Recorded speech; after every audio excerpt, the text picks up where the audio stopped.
The cabinet. Listen. They keep it at the cabinet. I've had it with it. Organization. How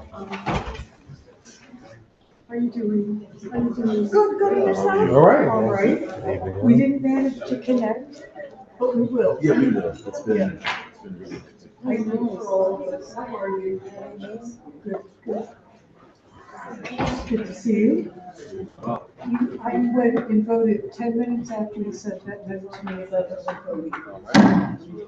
I got it from 4 members of the board of aldermen. They're like, It's important. Oh, okay. Because I got there were minutes I know. This time? It was just smooth as anything. You know, I guess that the needed to report it, someone took 20 minutes. The first few folks to go Yeah, out. but then it just went Well, down. Absolutely. My son took it. I got him there.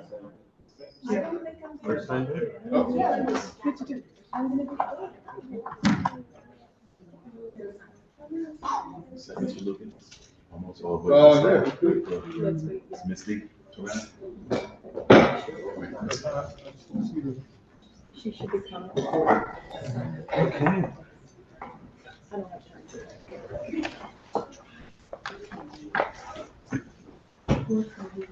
What did she say?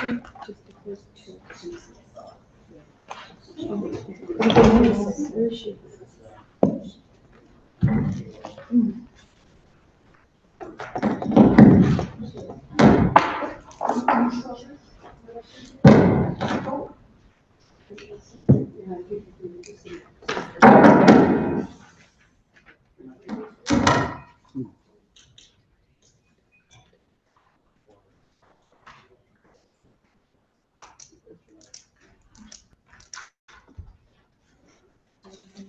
Good evening, everyone. We'll get started in just a moment. We're just waiting for staff for any last minute paperwork they have for us, and then we'll get started.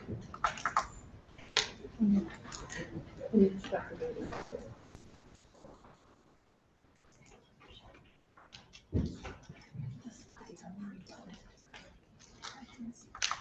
would ask. Yeah, thank you. Did you give him the? Oh,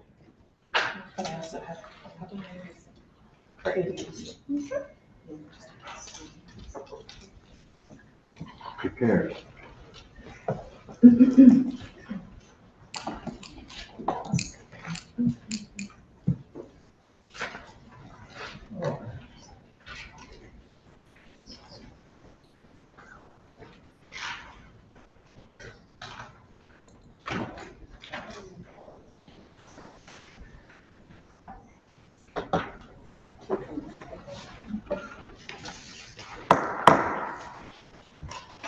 good evening. I'll read the notice. The Legislation Committee, the Board of Aldermen will meet in person on Tuesday, April 2nd, 2024 at 6 p.m. in the Board of Aldermen's chambers located at 165 Church Street, 2nd floor, New Haven, Connecticut, to hear and act on the following items. 1, OR-2023-0024, zoning ordinance amendment of the City of New Haven, changing Article 5, 42, use table 43, 43.1, and 45 by adding a transit-oriented development district known as a transit-oriented community zone to the text of the New Haven zoning ordinance as a new zoning district. 2, OR-2023-0025, zoning map amendment of the City of New Haven zoning map number 16 and number 12 to change the designation of approximately 7.33 acres of land located at 170 Union Avenue, MVP 237/130/00200 from BE wholesale and distribution to a transit-oriented development zoning district classification known as a transit-oriented community zone. 3, OR-2023-0047 petition to amend the New Haven zoning Ordinance text of section 22, accessory dwelling units, including removing the owner occupancy requirement, allowing detached and attached that is outside of the existing building envelope, eliminating the minimum lot size requirement and amending setback requirements for ADUs. For community action, committee action only, 4 OR-2023-0042. Ordinance amendment of the New Haven Board of Alders, 2 OR-2023-0021. Title 4 of the City of New Haven's Code of Ordinances to bring flood damage prevention ordinance into compliance with the Uniform Building Code for the state of Connecticut. Per order, Honorable Ellen Kubo, Chair, as attest, Honorable Michael Smart, City Town Clerk.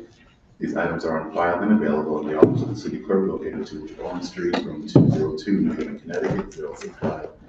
For accessibility related accommodations, please call 203-946-7651 voice or 203-456-8582 TTY, TT, or TDD. Public comment testimony may be also submitted via email to public testimony at newhavenct.gov before 2 p.m. on the day of the meeting. This meeting may be viewed on the New Haven Board of Alders YouTube page.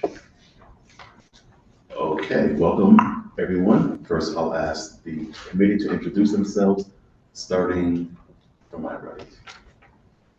Alder Morrison, Ward 22.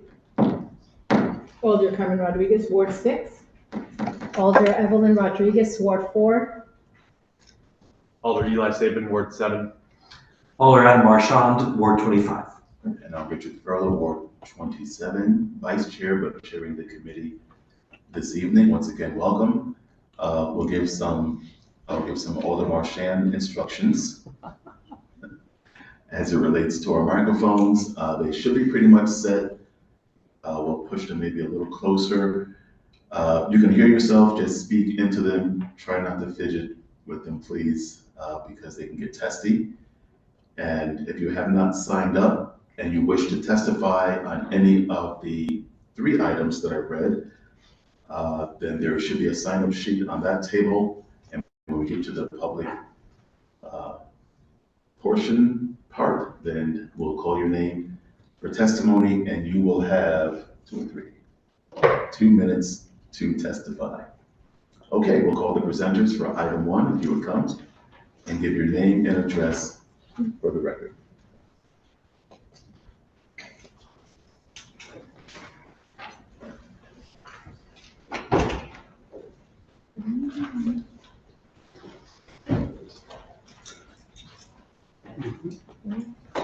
Good evening. Good evening. I told you. I should know that. Good evening, Doug Housley, New Haven Parking Authority Executive Director, 115 South Water Street. Laura Brown, Executive Director of the City Planning Department, 262 West Rock Avenue, New Haven. Karen Patrick, Northern Patrick Architects, 12 Grand Avenue, New Haven. Nate Hooverand, Deputy Director of Zoning of the City Planning Department, 91 Worcester Street. Good evening, Clifford Mary, Colin Wolf, Counsel to the New Haven Parking Authority, 1115 Broad Street, Bridgeport, Connecticut. Thank you. The floor is yours. Thank you, Mr. Chair, and we just wanted to put our our best thoughts for your chair while she's out for illness, and we just wanted to say our hearts and thoughts are with Helen Kubo. Thank you. We were going to ask our City Plan Director to start us off. We were going to walk through this document that's in front of you.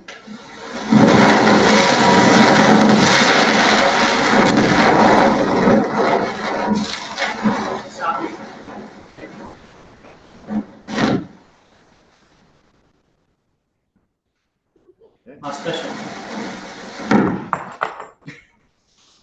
Auspicious to say the least. We presented a presentation for you. It's in this bounded copy that's before you. There's one with staff as well as some in the audience. If anybody that is here tonight would like to follow along, we're going to ask Laura Brown to start us off in the document. Good evening. Thanks so much for entertaining us tonight. We're really excited to present to you the results of over a year of development of this transit-oriented community district. So if you could flip to the first slide where you'll see the site. Just to, are you hearing me okay? Yeah. Okay. Just to orient you to the site, what we're talking about in particular is a rezone. But of course, we realize that there's a map amendment in addition to the text amendment that's presented to you this evening. So to orient you, the map amendment that's proposed is for the Union Station site that's here within the context of the Hill, downtown, Long Wharf. You can see through the next slide what an important site this is with regard to the city and community planning efforts, and I'll give you some orientation to a number of the other efforts that are underway across this district that speak to the importance of the zoning you have before you. So this is about 7.33 acres overall on the site that includes the existing historic Union Station, the existing garage, and the 2 development sites, and those are outlined in red on your map. If you go to the next slide, you'll see that this orients you to the broader changes that are occurring across the district. So as you know, Long Wharf was an industrial area traditionally, and we are starting to see the implementation, moving towards the implementation of reimagining this area as a both transit-oriented and pedestrian-friendly, walkable, residential area, and more of a neighborhood and less of a purely industrial area. What's important about this is mixed use, and that is we're not looking at wholesale and industrial uses anymore, but what we had envisioned for the Long Wharf rezoning, which you'll see here in red, that reddish color, is the mixed-use district that was recently adopted for the Long Wharf area, for all of that area. So what we're proposing tonight is really moving toward the implementation of that more uniform mixed use across both Long Wharf and the Union Station area, and moving into some of the other areas toward downtown. So we give you some context in terms of what the other zoning is, including the existing BE zone, which there are just some fragments of that would remain in the area. The next page is really just for your orientation. I don't need to go over this in detail, but it provides you with some of the existing zoning. And as you can see, if you look at the Long Wharf area and the area adjacent to the existing Union Station site, you'll see the kind of the remnants of our industrial zoning in this area, the BE, which is wholesale, and the BA, which is one of our business districts. And again, these are areas that are being reimagined as we rethink this as more of a mixed-use area that includes both residential and commercial.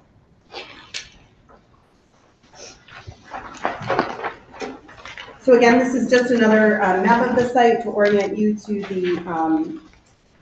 the various buildings. What's important to note is that, and Doug can help reorient this to the east. What's referred to as the east lot is labeled number 1 on the site. Number 2 is the Union Station garage. Number 3 is the historic Union Station, and 4 is the west lot. So those are the 4 portions of the parcel that's included in the map amendment for your reference. I do want to mention, though, that some of these other projects are particularly important as we think about this site from a planning perspective and the integration with what else is happening.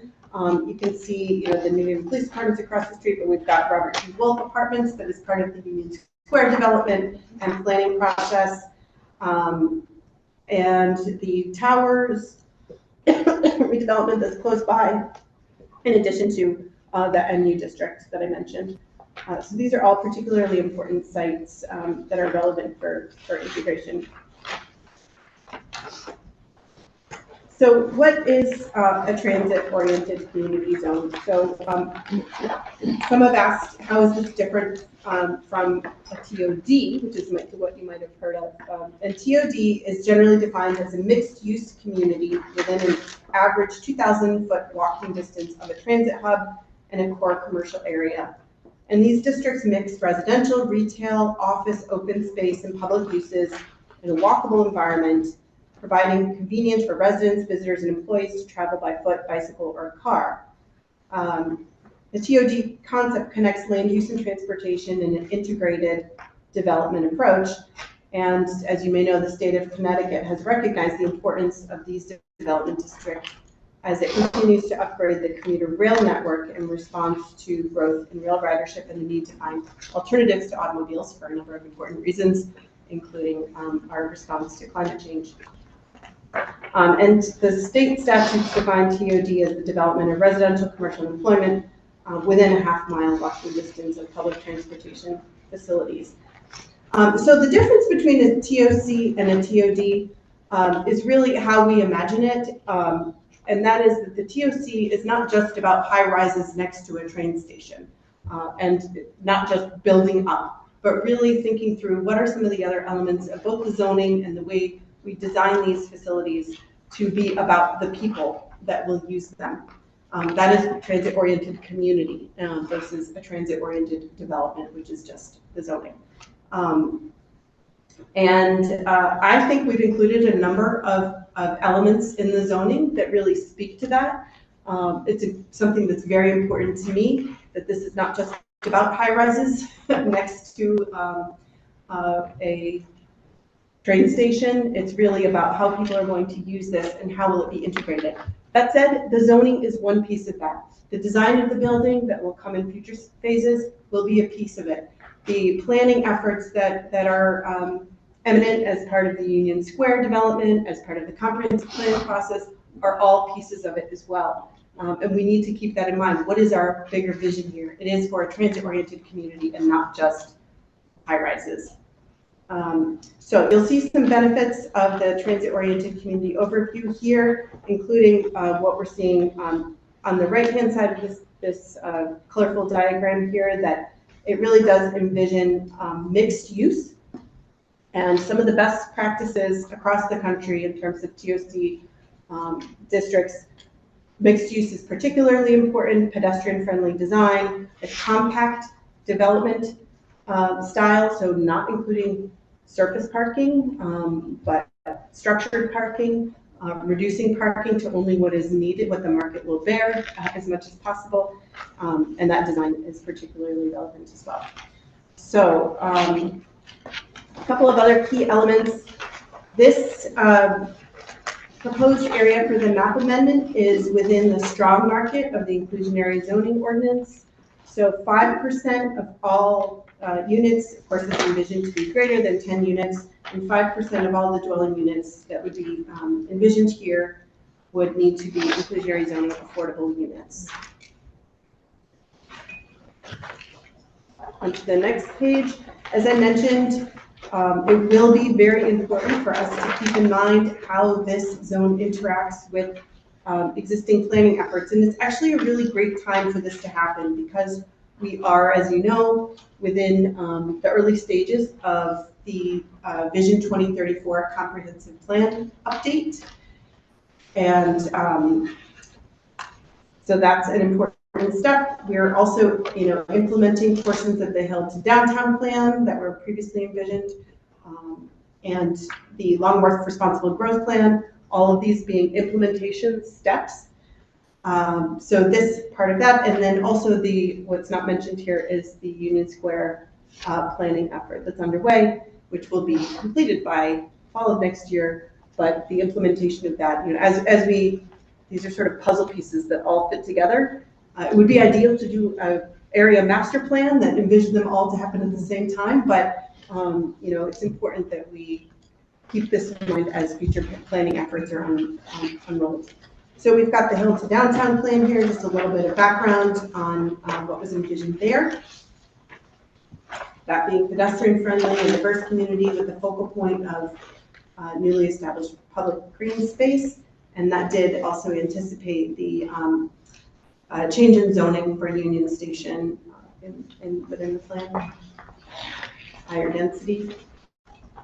And then the long work responsible growth plan. So these are for your reference if you'd like to, take a look at these in more detail, but I believe this really does integrate well with our existing planning efforts, as well as the Vision 2025 plan that recommends increases in mixed-use districts throughout the city.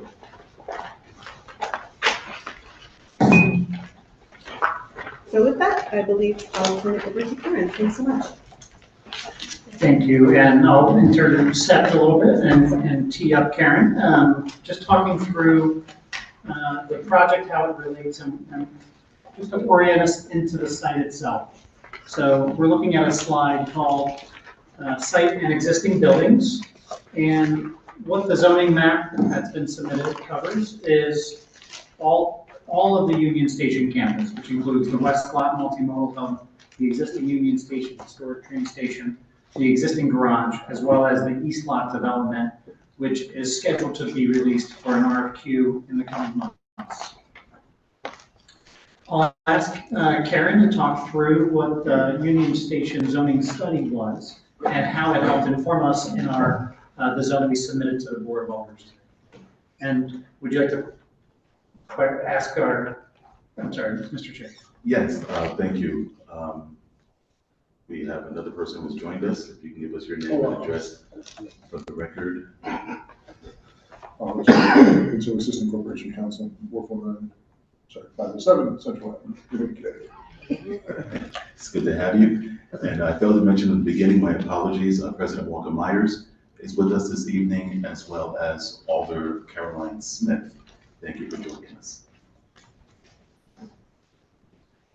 Thank you very much. Again, my name is Karen Patrick. When we were hired by the city in 2021 to look at the Union Station areas, and we specifically look at the East Lot. So why the Union Station zoning study?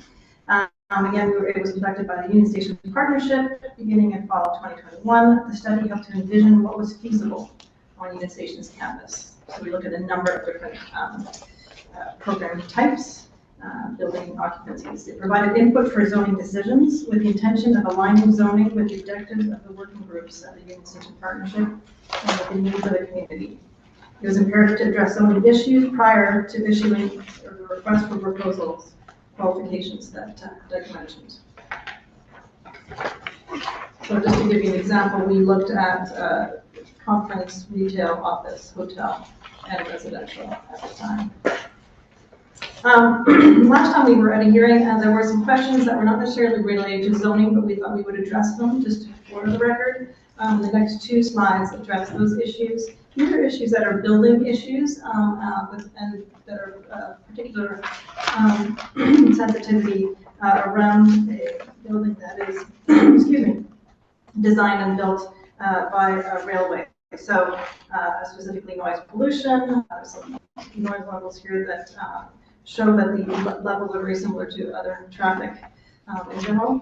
Acoustic design, some of the types of issues that and mitigation techniques that can be used, air quality and structural design for vibration. So these again are all areas that are covered within things like the International Building Code and all the other codes that are used by architectural, structural, and MEP engineering that would come later. But just to point out those areas of concern that we had a discussion last time.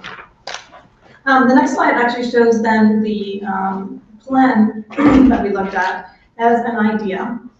And again, this is just to show what is possible as far as access, where ideally there would be some public amenity space in the form of park and also in the form of sort of entry sequence. And to show that this would be a very, because it's a mixed use, it would have many different entrances. You can see little arrows on the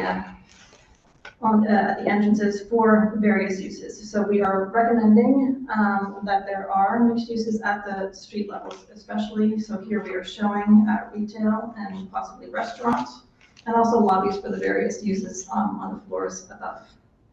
Behind the building then, there would be minimal loading and minimal parking. And then access to, here we're showing access to structured parking that would be below grade in this case.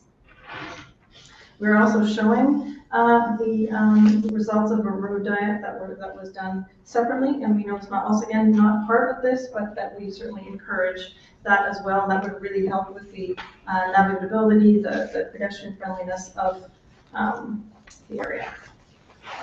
And then the next image here is a view. So you're looking over the police station to the building. You're looking the building on the east lot is central to the image, and beside that the existing garage, and then the historic Union Station. You can see that the podium is sized so that the top of that is no higher than the garage next door, which also relates to the height of the historic Union Station.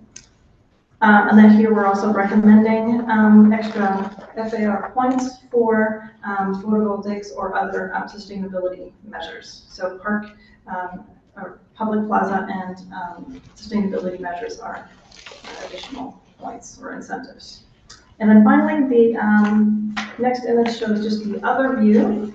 What's interesting about this view is that we also think that having a view to the rails themselves would be very exciting, and also you can actually from up at those heights, you'll also see the Long Island Sound.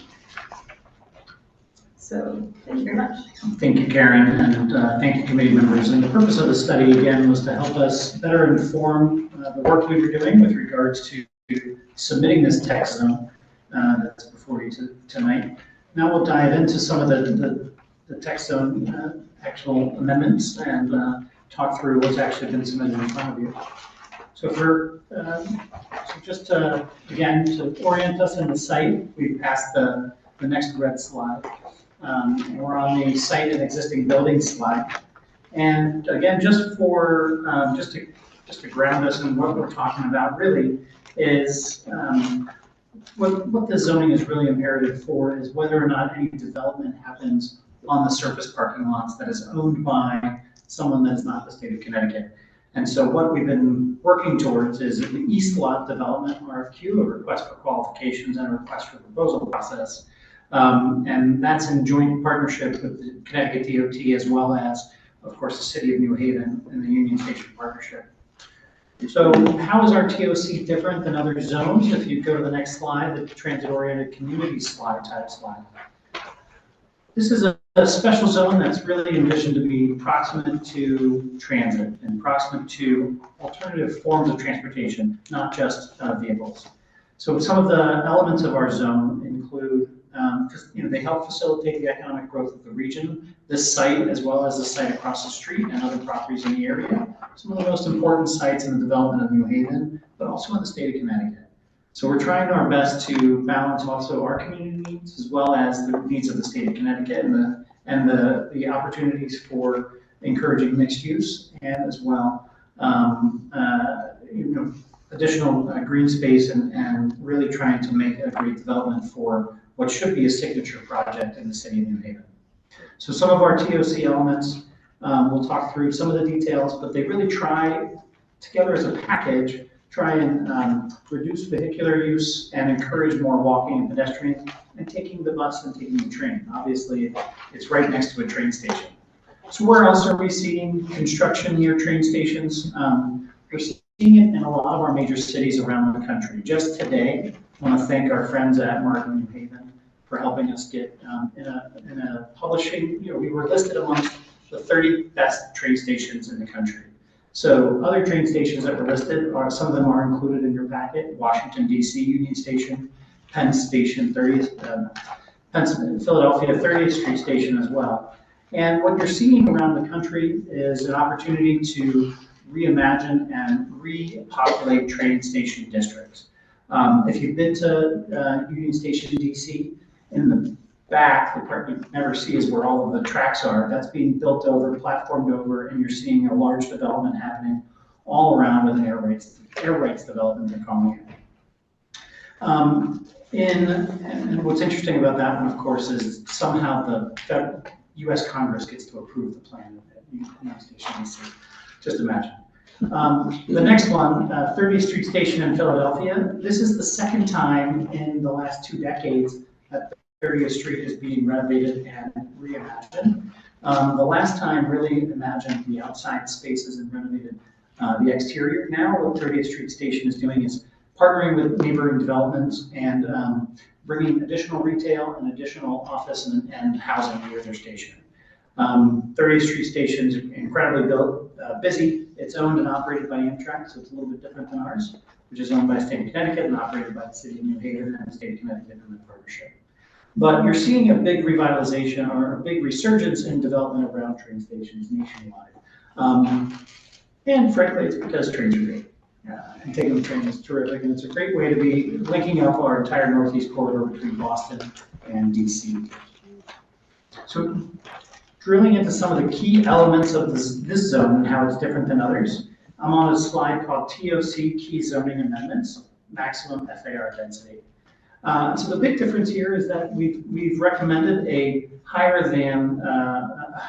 FAR than you've seen before, a 10.0 FAR. FAR is floor area ratio. It's effectively how much land you have and how tall you can build. And so with the proximity to the train stations, with the 4 commuter rail lines and the Northeast Regional, we're recommending to go up a little bit taller to a 10.0 FAR.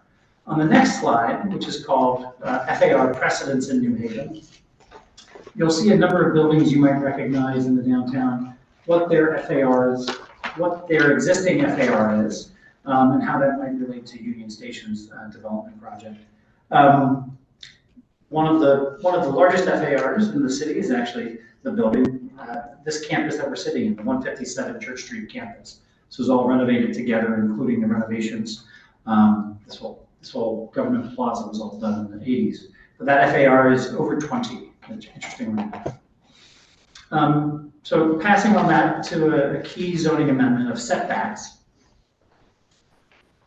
You might remember about a decade ago creating the BB3 zone and having a long conversation about size of sidewalks and how much setback is needed on a sidewalk. Well, in the BB3 zone, we have a legislated 15-foot minimum sidewalk. And so as we get closer to busier places with more pedestrians, we felt a 20-foot minimum sidewalk would be appropriate for a TOC zone. There's something called pedestrian gridlock. It's humans like to have a 3x3 box, 9 square feet by ourselves. If we get too close to each other, we don't feel good about that. And so to accommodate all the pedestrians going to the train, all of the people waiting, and Alder Saber, please keep your hands to yourself. The pedestrian lock is getting out of control here. So, everyone walking to the train station, waiting for their employer shuttles, waiting for their buses on Union Avenue. There's going to be a lot of uses on that sidewalk. So one of the biggest things we've recommended, and one of the key changes, is setbacks, making it a 20-foot sidewalk. That does then leave 5 feet for the tree belt and the furniture zone. That gives 15 feet of passage, but I think you're going to be really impressed with what that will look like in the future. The next key element of the parking requirement, and this has been updated, we've made an amendment since our prior submission based on the feedback we heard at City Plan Commission. We've created a parking requirement that allows for the developer to do 85 parking spaces as of right. That equates to about 150 parking spaces as of right. Anything above the 150 would require a special permit. And that, if I could ask maybe a city staff to describe what a special permit is and how that's applied here. I would appreciate that. Sure, special permits are heard by the City Plan Commission, and they require a public hearing. So community residents can, and the commissioners can weigh in on impacts of the permit or the proposed activity on the neighborhood, on transportation, and any so relevant impacts to the neighborhood. And the key element of it is that it does require a public hearing. So any additional parking would require a special permit. Yeah. And we really wanted to, again, maximize the amount of development that's happening, right size the amount of parking being produced, and also minimize any negative externality, any negative aspect of having too much parking. Too much parking can clog the street. Obviously, it's a little ironic having the parking authority director say this, but if the street is only parking garages, you'll only get traffic. And so part of the element here is to try and minimize and right-size the amount of parking. Moving through existing flood provisions, these were created during the Long Wharf zoning effort, and I'd actually, if it's okay, I'll ask Laura to also introduce the existing flood provisions that were. Yeah, so when we went through the mixed-use district on Long Wharf, we had some substantial conversations with the Department of Energy and Environmental Protection about requirements for safety and in particular dry egress, because we're introducing residents to an area that might be impacted by flood risk. And especially as we see sea level rise, this was particularly important. So as you'll see here, some of the elements of this are dry egress. So that means that people can walk out the door and escape easily with a minimum width of 5 feet and a minimum elevation of base flood elevation, that's BFE, plus 2 feet. So that is that it needs to be 2 feet above what would be anticipated to be the base flood elevation. Must be constructive materials that would be designed for a wheelchair for its entire length and provide safe refuge. So they would need to be able to exit that whole area for egress would need to be above the flood elevation for safe egress. Vehicular access was one piece of this as well, such that emergency vehicles would be able to get in and out in the case of a severe flood. And you can see some of the other elements of these, but those were the main elements of this. There's also required emergency plans that would need to be complied with as part of the ordinance. So again, that they're aligned with the mixed-use district on Long Wharf. So these provisions were created in the mixed-use district of Long Wharf. The TOC, we've added to those provisions to make sure, in partnership with Connecticut Deep, to allay any fears with regards to the zone, the zone being inside of a floodplain. The next page is called Existing Flood Provisions, and it has a map of the floodplain showing you what you already know, especially for Alder Rodriguez, who is going past this site all the time. There is some roadway flooding on Union Avenue as well as in the Long Wharf district. Some efforts to address the flood provisions. You know, you're aware of the Army Corps of Engineers project. You're aware of the Living Shoreline project. So you're aware of the efforts that the city is doing broadly to demap to make this not a floodplain going forward in the distance. However, in the short term, we felt it was important with Connecticut Deep's support to include our zone into the same floodplain. And a few more elements, and we're almost through the presentation, and then we'll pause and talk through any other elements that the committee has. Karen, would you like to talk through raised podium and number of plots again, right after the flood zone? This is such an important topic. Sure. Yeah, in our study, we looked at where the entrances to the building would be, and we want to encourage, again, the mixed use. But because this is in this floodplain zone, we do need, unless there is a sort of whole-scale street elevation increase, the need to put a slight podium to the building. So in doing that, you know, we feel that, yes, it could have a feel of different entries, but that it really warrants a one developer imagination of this whole site. So again, the TOC zoning does not mandate a single plot or exclude the possibility of developing multiple smaller plots, but the constraints of the site are such that the requirement to get above the floodplain will require some sort of podium, so making that concept more difficult.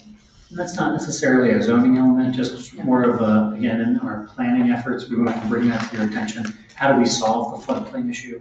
Well, you can raise the property out of the floodplain. You also heard Karen mention, you can also raise the roadway as well and create safe pedestrian egress and safe vehicular egress that way, in addition to what we're talking about on the site. Next slide is the use table summary slide, and I'm going to ask Michael Pinto and Cliff Marin if they wouldn't mind Pat Sullivan is with us as well, should a third mind be needed, but, so we've prepared this slide on the use table summary. We've also given to you, of course, you have the use table that's actually recommended. There's also another packet, and this is also available for anyone in the background who's listening. There's another packet we provided you at the table that has 3 columns on the packet.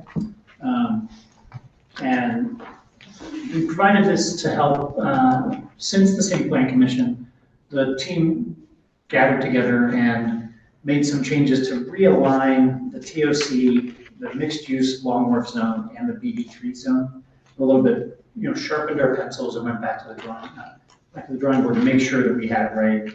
And so what you're seeing in the submission is up to date, and it's also reflected in this 3-column as well. So I'll turn it to Michael Pinto and Cliff, if there's any. I think we're actually going to allow Cliff to start. Okay, wonderful.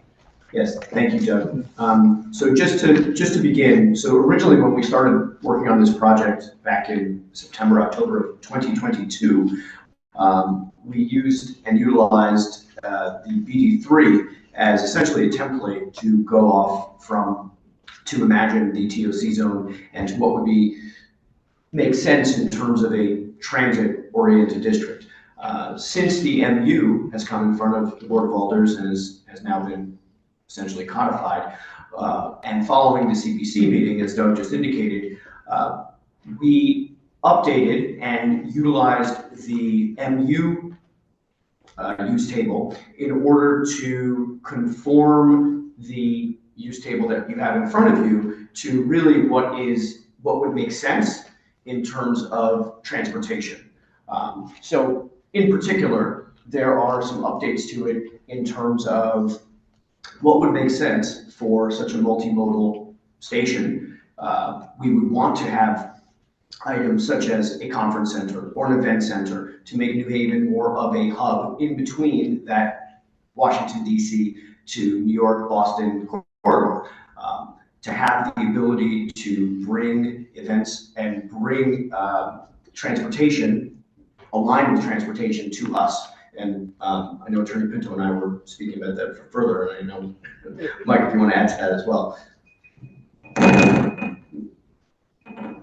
So the uses that are envisioned here are designed to create that symbiosis between people living in close proximity here in New Haven to transit and being able to access events or work outside of the city, by train along the corridor and also going north to Hartford Springfield, but also to make it more attractive and make the development or the potential for development so that people are both, the symbiosis is both ways, so that it's bringing people into the city, conference centers, restaurants, and that all of these uses work together and work in harmony with one another, trying to address some of the, there were some oversights.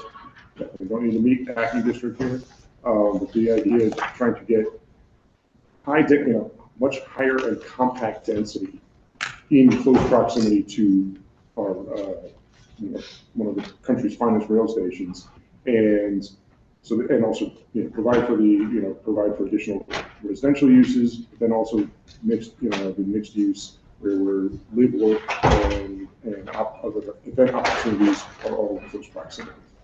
And we also took a look at the use table in terms of, as Attorney Pinto was just saying, what would make sense of being as part and parcel with a multimodal transportation center. And following, I do want to reiterate that following the meeting we had with CPC, we certainly took those considerations and we updated it as well.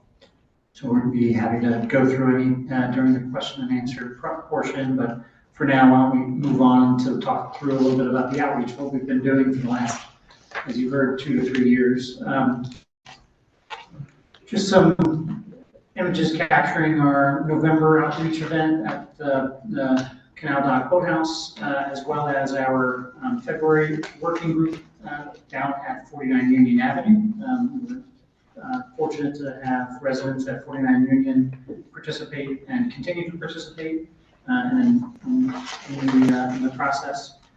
Also, in 2022 and 2023, we did a number of outreach and engagement sessions with regards to both the transit community, talking about how LA Metro, White Plains, and other developments across the country has participated in TODs. And we've also been at our Economic Development Commissions a number of times to engage with our Development Commission as well to get their feedback. The timeline is provided for you at the back, again, talking through what we've been, where we've been, and where we intend to be. And with that, Mr. Chair, I think I'll conclude our presentation of the zoning portion and turn it to you for Q&A. Thank you. Any questions from committee?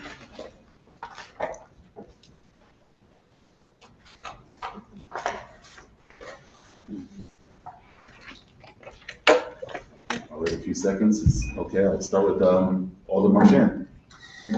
Thank you, Mr. Chair, and thank you all for your presentation.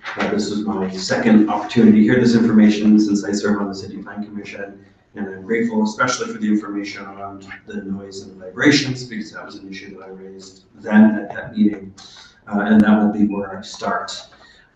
So again, thank you for the additional information. I noticed in the presentation that you gave us that for the vibration section, you mentioned the state building code, and then on the noise portion, you talked about international architectural standards. I don't know the acronym per se. I just want to dive a little bit deeper into this to understand what regs actually apply and provide the protection that I'm interested in this being provided. Is it all the state building code? Is it like, you know, it's one thing to say like architects know that you have to do this, and like you have to design it this way. Everybody knows, right? But I'm interested in making sure that they do. And so I would assume that's the state building code, but It is always a combination. So there is, we are, any given time, we have a whole code page that will list all the various codes that apply. Right now, for instance, it's to the 2021 IBC, which is International Building Code, with an overlay of the state building code. So that's the general one. And then on top of that, there are other pieces that apply to structural engineers and MEP engineers that are separate. Some of those are listed here. So the, well, actually 1607 is also a state building code. So yes, it's a combination of those. For the most part, there are other ones that are wrapped into some of the codes. So the ANSI ASHRAE are other standards that are incorporated into IBC. So, and then, so you can see those, there's the 62.2, 61. So some of those, I think some of those are listed as part of the IBC. So the big umbrella is IBC, International Building Code. And then the state code is overlaid in Connecticut. Mm-hmm. And the IBC would apply because this is adjacent to a transportation facility? No, the IBC applies here. It applies everywhere? Yes. Mm-hmm. IBC is International Building Code, which is the US and Canada, maybe Mexico. Yeah, and then it's overlaid with the amendments of the 2022 state building code. If I may add to that, Alder Marchand, it's a terrific question, and one that, as we continue to build around State Street Station, as we continue to build around Union Station, we need to take into account all of these various impacts to the quality of life. Because for anyone who's represented downtown, you know that there's a lot of noise, and people tend to come for a year and then try and move out because it's too noisy and things like that. We want to make sure that this is a community, one that people are going to want to live in for years. So you can see on this slide that talks about the structural design for vibration. You can see through the 1607 code that's in the state building code. You can see that it's up to the engineer of record to first understand the environment and then apply the gradation, how how much vibration to impact. So because there will be more vibrations on this property, it will be happening. As it says, you have to make provisions in the structural design for the uses and the loads that involve the unusual vibration. So because of its proximity, there'll be additional scrutiny inside of the existing building codes to be applied. And who is it, an agent of the state then who is responsible for the enforcement of those codes and for inspections and plan review in advance of construction? It's actually the primary function or the primary responsibility falls to the building official. Here in New Here Haven? in New Haven. There are parts of it that are administered, the elevator cores in the building are actually administered by the state, but the primary responsibility for Is our building official. Thank you. And if I may add to that, the property right now is state property, and if for some reason the development would go forth and maintain state property status, say a 99-year lease, then it would not necessarily be the city building official that would be responding. But if it were transferred to a developer through the City Town Development Act or through the Transit-Oriented Development Statute, that would then apply. It would be a piece of city property, and then the city building official would be the governing body. Well, that's another area of questioning that I'm going to get to in a moment, but I appreciate that. That's very helpful. So the material that you presented and that I reviewed deals with noise, it deals with vibrations, understandably, next to an active rail yard. And maybe I missed it, but does it deal with fumes? Does it deal with emissions? That's a great question. And how so? What is it? And so we call it air quality in this case, and we'll let Karen just address that. Yep, so the IBC mentions in it the standards of ANCI ASHRAE, and I can't remember what the acronym stands for, but it's oh, there it is, American National Standards Institute, American Society of Heating, Refrigeration, and Air Conditioning Engineers. So that's a separate document, but it is referred to in the IBC. And those deal with ventilation, which is what we have here is filtration and ventilation, as well as HVAC, heating and cooling, sorry. Okay. And so it would be the same enforcer of regulations, whether it's the city or state, depending on the ownership, that would enforce those things as well. And it would be through the site plan. That's a great point. And You would see it at site plan. It would go through the site plan, and our team locally, the professionals at the city, would review the submission and then make sure that all of the standards are being applied appropriately. And again, if it needs to be an additional scrutiny because of the proximity to vibration or noise or air quality next to a diesel rail car, for instance, that would be applied at site plan. Right. And potentially also at the building permit level, where the various the building official, fire marshal, the structural engineers to sign off that this is, that these actually are compliant, and like at the point where zoning is set up or has been passed and an actual project has been proposed, we get to the building permit level, and our engineers would be involved, and their engineers would have to certifying that it is compliant. Thank you very much. I have some familiarity with the site plan review process, so that's helpful very much. Just for a little context, Mr. Chair, the reason I brought this up now also at City Plan is because it just struck me, if you have people living so close to an active rail yard, you might want to have a minimum distance requirement baked into the zoning, or you might want to have other requirements in the zoning that's intended to protect residents who are spending their overnight hours sleeping, for example, from the potential health hazards of living so close to that facility. And at the time, I asked more about what the state building code had to say about it, and tonight we're getting that information, which is really helpful. So that helps me to understand why we wouldn't necessarily have those features in the zoning if it's dealt with in the building code. Because obviously, other cities have residential towers near train yards, but they have regulatory regimes to deal with these issues, and I just didn't know which ones dealt with them here. So that information is helpful. I have one more question, and then I'll yield Mr. Chair, although I have a few others as well. My other question is around the transition of ownership, the potential transition of ownership, and which is the city's preferred pathway. Because one pathway would be for the state to convey the property to the city through these legislative means that you mentioned, and then the city does a DLTA with a future developer. Or the state maintains ownership, and as you say, Director Housley, there's a lease.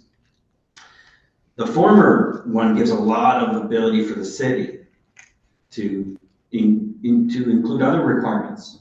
Anytime we do a DLTA, we get to do all sorts of things that the zoning wouldn't necessarily allow us to do. For example, who's hired to build it? Who's hired once the thing is built? Right? Like, for example, 100 College Street, 101 College Street. There were all sorts of really important requirements that were added to that beyond what zoning could provide because we owned it and we were selling it. And so for us as policymakers, the pathway of conveyance to us and then our selling it to a developer gives us a lot of opportunities to include policy priorities that are important to us, like local hiring, for example. And so what's going to determine which way we go? Is it a conversation with the state that we haven't finished yet? Or is it like, what would determine which way we go? I think the next two steps, so the RFQ, the request for qualifications, request for proposal, will answer that question ultimately. We say it's an option because it's not clear what developers will respond to. And so we don't want to be presumptuous to understand that developers will want to buy, developers will want to be in a lease or want to be in a purchase. It's still a little early in the process, and we anticipate needing to do a lease amendment to the existing city lease at Union Station, regardless, in order to do something different than a parking lot on this property. So we do anticipate, regardless of the way it's developed, either a lease or asset sale, the Board of Aldermen would still get an opportunity to see the item, because if it's a transfer of land, as you mentioned, DLTA, just like 100, 101, and if it's a lease, we would be amending the existing city lease, so then that would have to come to the board for further action. Right, but the state would be, if it remaining the ownership of the state would be have a different involvement and interest in it and more control of the city would. In a number of instances. At the moment, I think most people working on the project are envisioning an asset sale that will come through a DLDA. We continue to make sure that people are aware that the lease option exists. However, it's always the DOT and the state of Connecticut's preference to work through local zoning and work through the local city, the host municipality. So we anticipate it being an asset sale. And to your point, Alderman Sharon, there is a conversation that will be going on, but part of that is also the Union Station partnership, because the city currently leases it from the state and it's jointly operated through the operations committee. That conversation, is at least legally speaking, a sort of 50-50 proposition. Obviously, we are a creature of the state, so there's the thumb is on a little bit on so it will be an ongoing conversation with the state. Thank you. I appreciate that additional information. And that's it for now. For me, Mr. Chair, thank you. Thank you. Before I move on, Alderman Shan, I just want to make sure that the answers about setback were sufficient for you. In regards to the vibration and noise, and yes, I feel satisfied that the code is robust enough to deal with the issues. Thank you, sir. Thank you. Okay, Alder E. Rodriguez. Okay, thank you. Good evening. Good evening. I'd like to say thank you for this wonderful presentation. Illustration is powerful. My question stems around looking at transit-oriented community. You know, because I'm visioning this. We have the transit, we have the Union Station campus.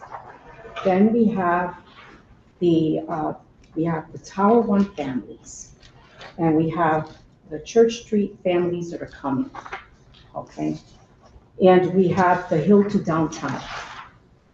So the idea is that there's going to be people coming into New Haven to utilize the Union Station campus that are going to come and go, and they're going to utilize everything that's there. But then we have the Tower One families, and we have the Church Street families that are going to stay put. And I like the idea of the extending the sidewalks so that people could really benefit. And I've heard a lot in reference to all the different projects.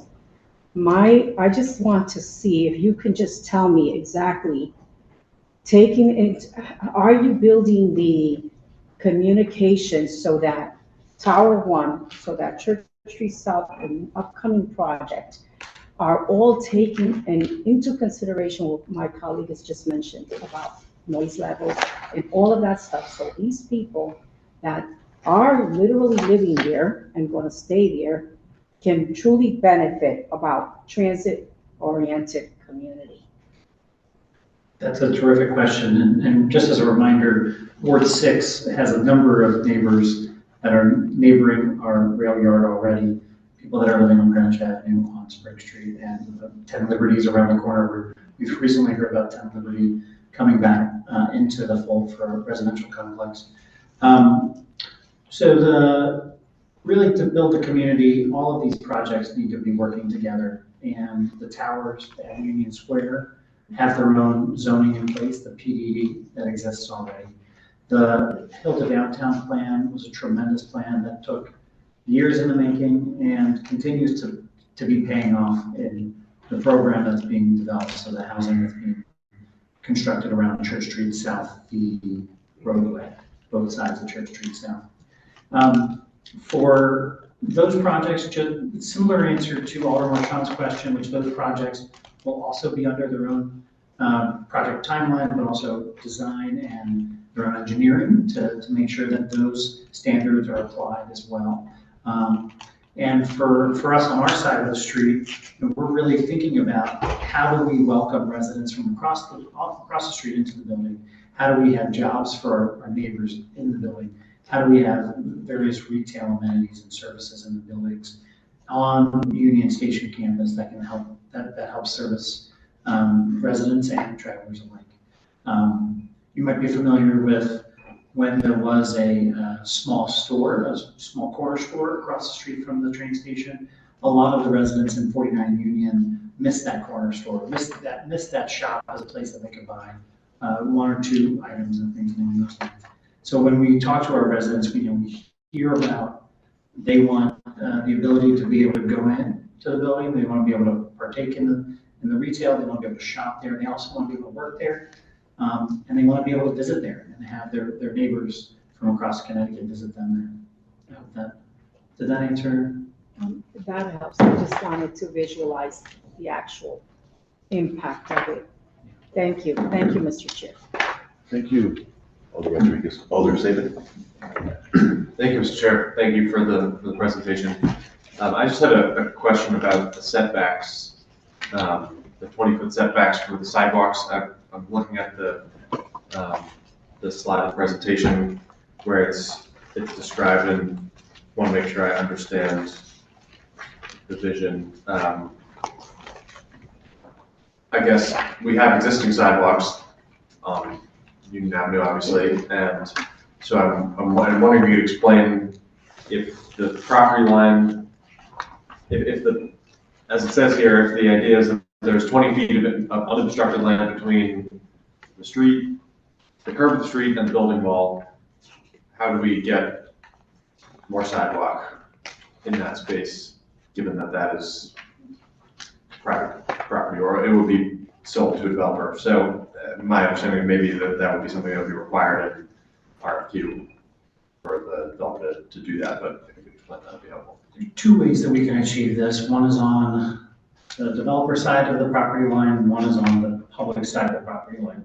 So for this very specific development parcel, with the graph that you're looking at, the slide you're looking at, this anticipates a Connecticut DOT-led road diet on Union Avenue. Union Avenue is Route 1, State Route 1. It's actually part of the federal route system. And so effectively, the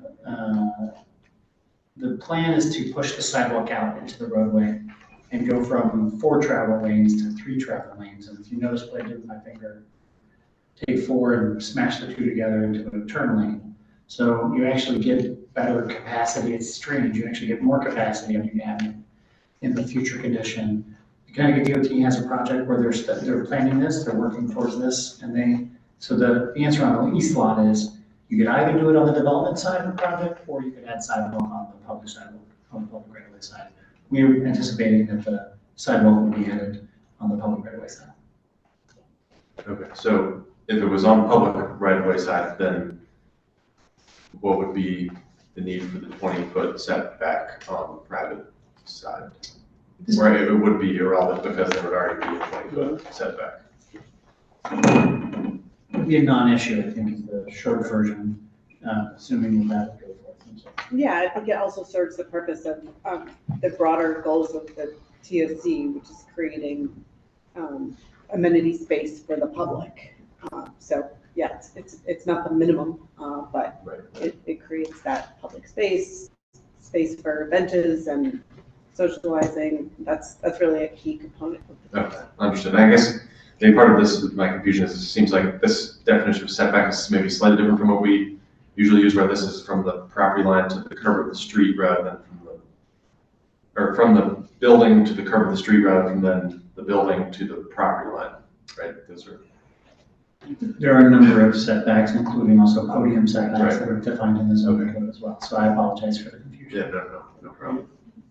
And then I guess one other question also on this slide, there's the 15-foot, I guess maybe this is called a step back on the podium. So if you could talk about how that works and what height of the building that kicks in at and how that works, that'd be helpful.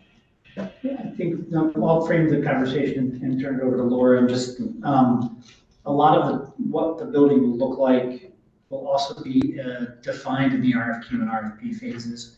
So certain restrictions that are not in the zoning code necessarily, but that the city and the state will want would be something along the lines of how high the podium could be.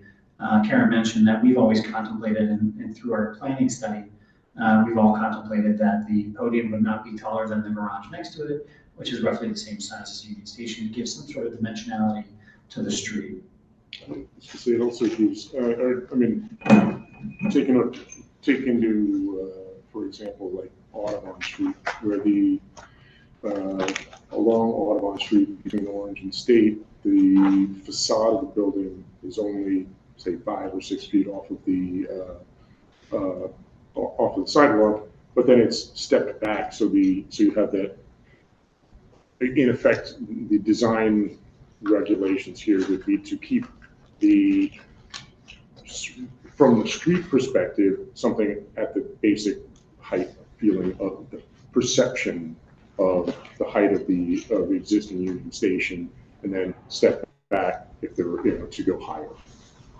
Understood. And I guess I'm not clear if the 15-foot step back that's sort of indicated on here, if that is actually in the zoning ordinance, or if that's referring to sort of the idea of what might be built here.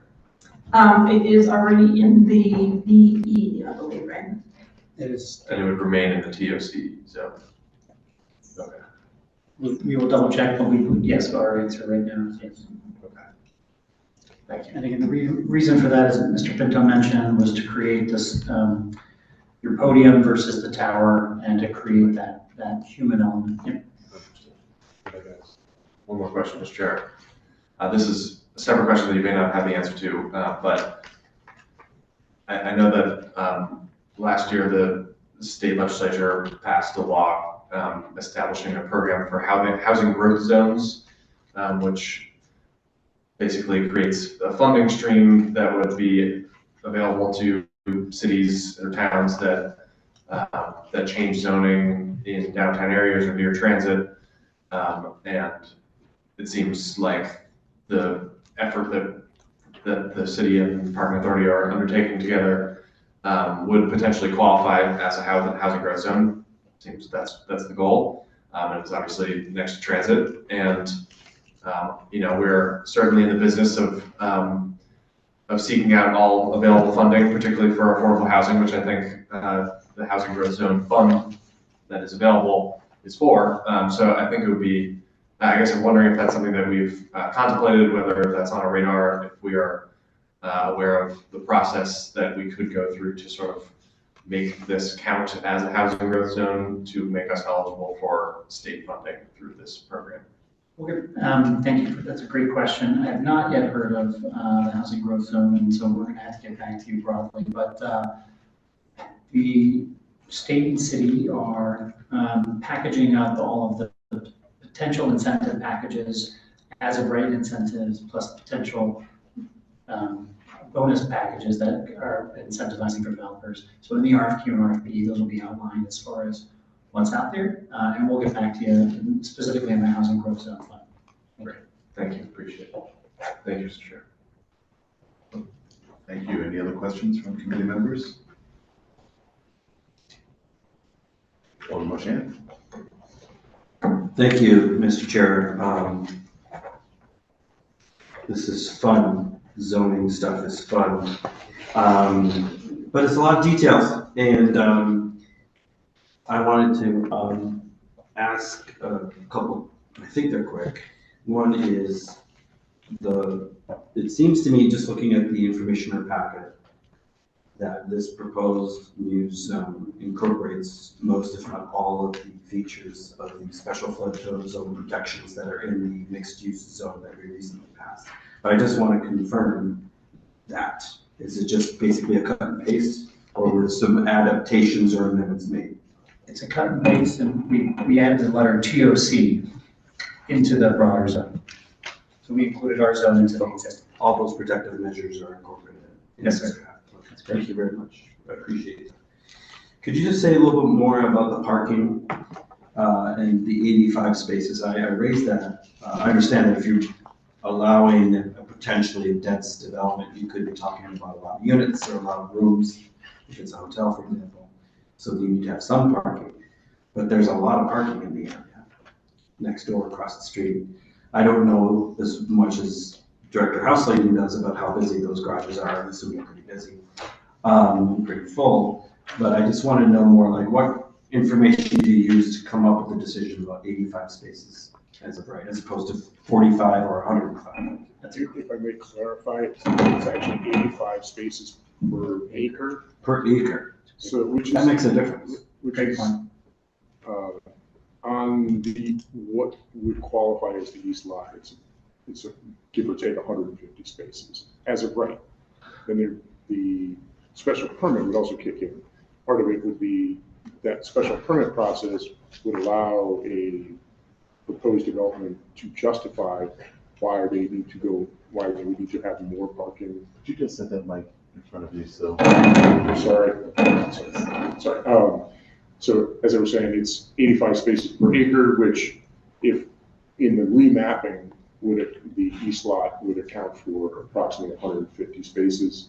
And then the special permit process, when an actual development was proposed, or a specific development was proposed for say that site, they would then, the owner would then have to, or the developer would have to justify and go through the special permit process to justify and identify how they meet the criteria, dealing with the fact that there's at least 2 garages in the area. The state of Connecticut is also proposing an additional 450 space parking garage on the west lot, which is in fact directly south of the train station. So that would be, so there's potentially even additional parking. So they would have to justify that through the special permit process. If I can also add in that 150 spaces is effective, or 85 per acre is basically one level of parking below ground. Is kind of where we came up with to kind of nudge developers into being maximize development above ground and can keep parking below. You've seen that successful with the Willow College project. They were able to build some 114 parking spaces, much lower than they had anticipated building. And the way that we've accomplished that in our zoning code that we've submitted, as well as what we anticipate the developer doing is, as Michael mentioned, shared parking. So there is bonus and opportunities for shared parking. The existing 900 car garage at Union Station, we anticipate the developers coming to the Union Station partnership for a request for use of existing parking as a supply to help support the project itself. If we just built a giant parking garage, Union Avenue traffic would stop. It would not function very well. So really what we're looking for is to maximize development, right-size the parking, and really utilize those key zoning elements of shared parking and using neighboring parking. The way our zoning code works in most of our zones is that there's a minimum number of spots required as opposed to a maximum. And so this says a developer is allowed up to 85 spots per acre. Is there a minimum required? It's a great question. Because it's a transit-oriented zone, the answer is no minimum required. Really trying to let the developer in the market right-size the amount of parking and minimize the externality, the extra cost of building parking they didn't want to build in the first place. Did you, one more on parking, Mr. Chair, if I may. When you looked at this, did you think about a minimum required number of electric charging stations in such a garage? That's a great question. We do have the bonus in the sustainability portion for additional bonuses. Really, from the parking authority's perspective, depends on the type.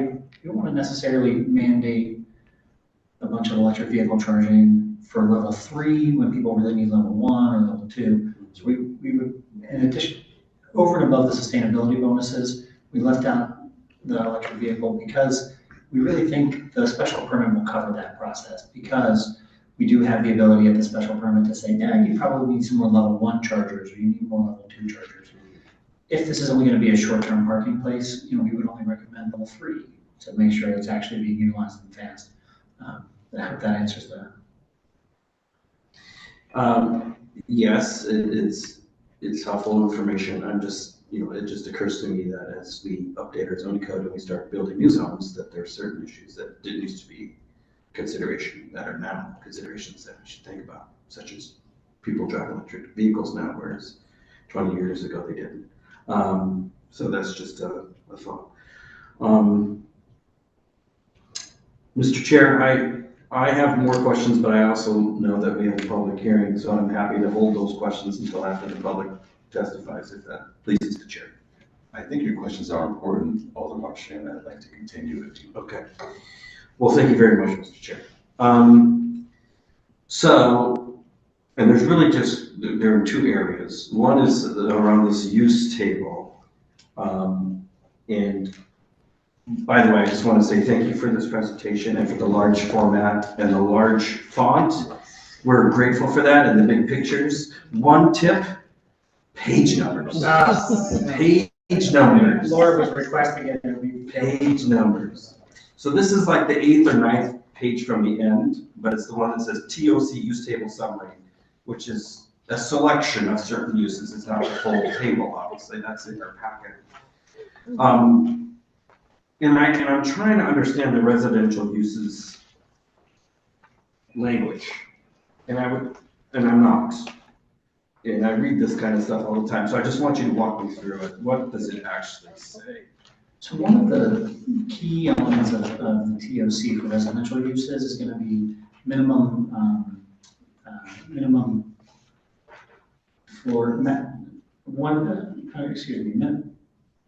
minimum floor per unit. I'm trying to find the words, they're not working. But as you can see in the TOC, for residential, it's as of right. but we've also recommended lowering the unit size to 500 square feet to recognize that people are going to be, if a residential structure is built, people would be then able to live most of their life outside, trying to have a smaller unit and trying to be more eco-friendly, if you will, with your footprint, how much space you take up. Okay, Residential would be as of right. well, no, I understand the residential, that's the easy part. And so it looks to me like a cut and paste from a different zone. And then, so it has the language from a different zone, and then after it says, except that, it's gonna be 500. And so for me, that's just a little confusing. Like, if it's gonna be 500, why not just say 500, as opposed to cut and paste from a different zone, and then they say except for. I don't understand. The residential uses in the use table will go across and address several, the various commercial and industrial zones, business and industrial zones. But what this is doing is in the areas where it's allowed, or in the TOC, it's actually increasing the amount of residential you can build. It's not. So if you have if the building were 1,000 square feet, otherwise you could only put one residential unit. Here you can put it two. It basically doubles the amount of residential, the number of residential units you could build in the same building. Okay. So the black text exists and the red text is proposed. The black text also applies to every other zone in the use table. If I may. I understand, because the table is dealing with multiple different, okay, got it. Thank you. Thank you. So then tell me about that last section, except that property subject to a DLDA shall not be subject to the above density limitations. What's that? What's hoped for there? That is existing language. That is a lot of the DLDAs are able to make. This is not new language. This is That's correct. existing. That's existing language. Yeah, the red line language is. So it's already the case that if we're doing a DLDA, the city there's the ability to have a denser development as of right, if it's in the DLDA. And I believe that's also in your gosh, my brain. That's okay, I think I get it, thank you. But also just keeping in mind that this is, although a transit-oriented community zone we're looking at one zone, one location in particular with the. So far. Right, but so the idea here is There's State Street. it's the rule of general applicability. How does it work across? Understood. There aren't many places that this will actually be appropriate because the access to significant transit is critical to the zone, but it does have to be applicable across if we had a different TOC location, say near State Street Station. Okay. So I'm looking at the conference and the hotel sections. My understanding of a conference center is that it's like a hotel on steroids. It's a hotel with banquet and meeting facilities, right? But that's kind of my layperson understanding of it. In the zoning code, is that what it means? Does the conference center include a hotel, or is it just the meeting component of that kind of facility? I believe it's just the meeting component part of the facility for both the convention and conference. Okay. So if someone wants, so like the Omni is both, right? So when they applied for it many, many years ago, they had to get approval for both uses in that site. Well, if it were built today, let's say if it was built today, it would have to do that. Yes. Great, and Alder Marshall, thank you for the question, and just to point out, there are separate entries within the use table that do cover hotel and other and things like that. So the conference center and the convention center would be separate from those other uses. Gotcha. Thank you. So why conference center special permit and hotels by right? What's the rationale of that? It's a great question. I think special, conference centers require a conversation about, just like hotels do in certain ways, but conference centers have a big problem with people loading and unloading the building in a very short amount of time. And so with both convention and conference centers, you really do want your city staff to have a lot more control over how that convention center or conference center will be laid out, because again, you have Groups of visitors arriving at a time in limousines and in transit vehicles and such. exactly, precisely. Doesn't that also apply to hotels? Not as much. I mean, the coming and going of a hotel is much more constant throughout the day. And so, based on trip manuals and generations and things,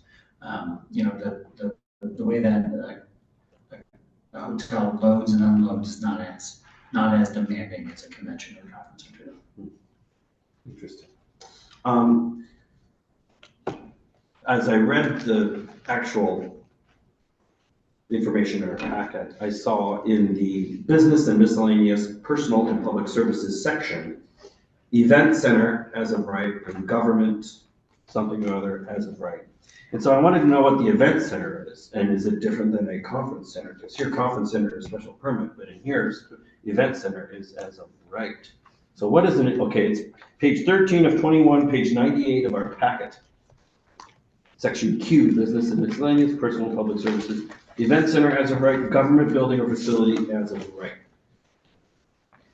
That, Alder Marchand, and I hope this answers your question, that was to make this zone consistent with the intentions of the MU zone as well. And I believe, and I don't know if Attorney Sullivan has some other thoughts on this as well, but I believe that there are some sizing issues in terms of event center definition versus conference center, convention center, but that's certainly something we can get back to you on with a more robust definition. I'd be grateful for that, if through the chair, if anybody may request that. Noted, thank you. Thank you, Mr. Chair. All right, thank you for bearing with me, colleagues. I just have one final question, which is,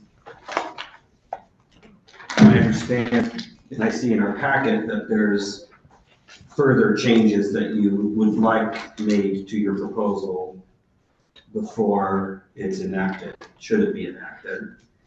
And I looked through that, the green font, which my 52-year-old eyes kind of were able to make out, but some probably got by me. Do you have and I think in your narrative earlier, you said that you made those changes in order to make it more consistent with the mixed use zone. So could you just say a little bit more about like why and what are those changes?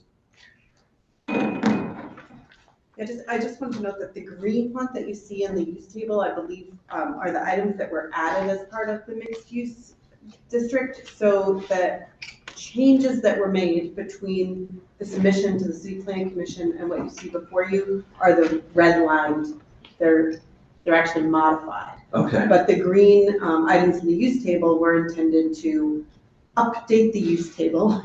We're doing this in a gradual way, but eventually we'll do it in a more thorough way to include the types of uses that we would see in a mixed use district that weren't otherwise addressed in the use table. So should we go through those changes? Sure, and Alder Marchand, and for all the alders, there was a letter which I believe you have, which went through the timeline in terms of the changes and amendments that have been made from the original submission prior to CPC and updated all the way through today's date. But just as a point of our process and how it works, once it's submitted to us, that's the version that's before us. So any amendments would have to be made by us. Absolutely. You can recommend changes or request changes, but the word amendment is only something that we can do. Because the thing that's before us technically is the thing that was originally communicated to the Board of Alders, which is the same thing that was heard at the city plan. So for us, it's important to understand what's different about what you're asking for than what you originally submitted to us. That's what we need to know. Thank you, Alder Marchand.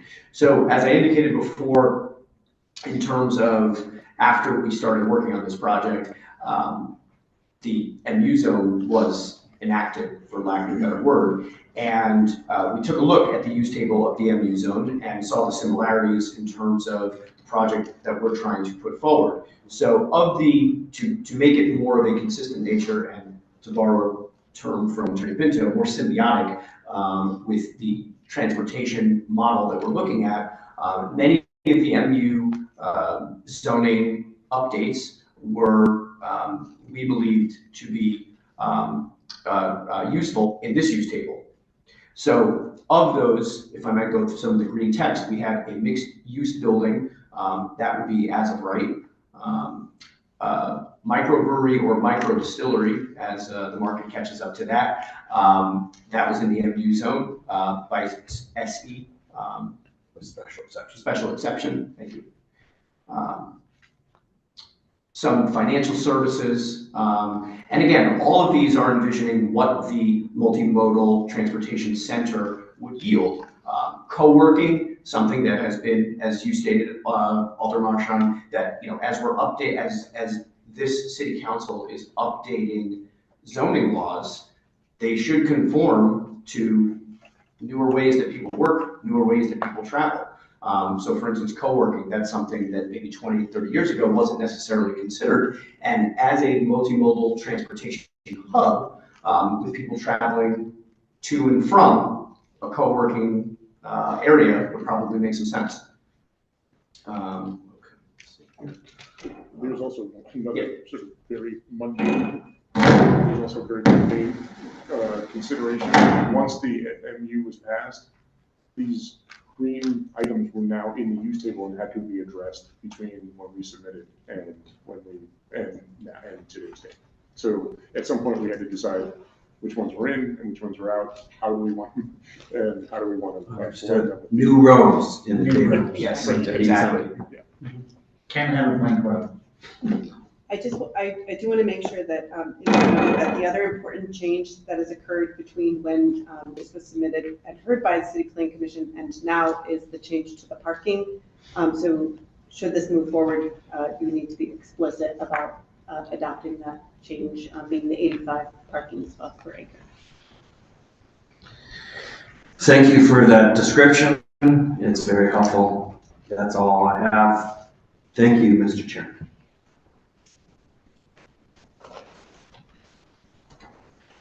Any other questions? Okay, let me go to Alder Morrison and then Alder E. Rodriguez. And then I think we'll move to the next item.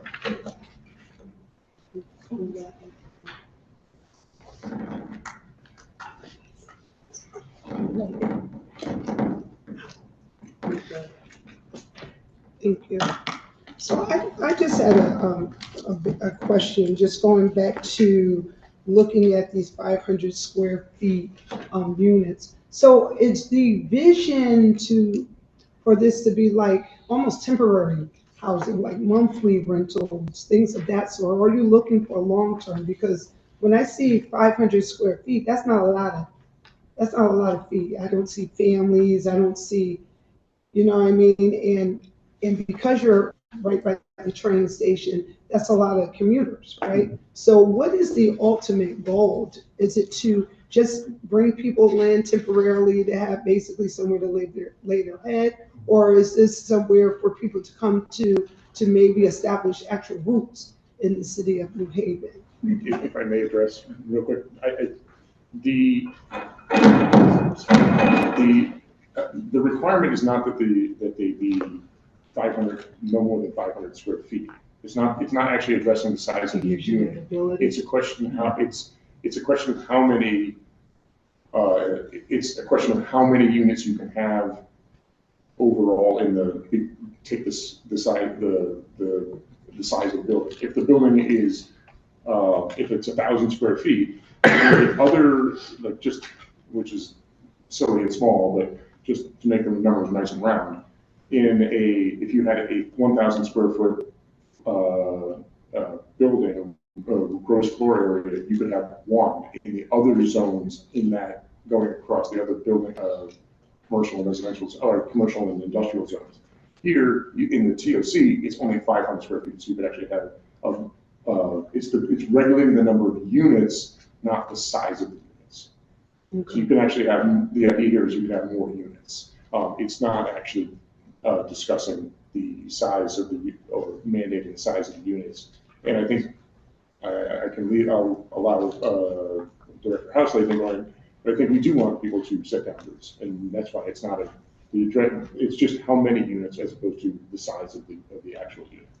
Right. So that helps to, it just gives the ability, basically, but because I'm always suspect, I'm gonna be honest, with all these units going up, I'm like, are they just trying to bring people in here just to get their money and then they leave and just back and forth? Because New Haven's a community.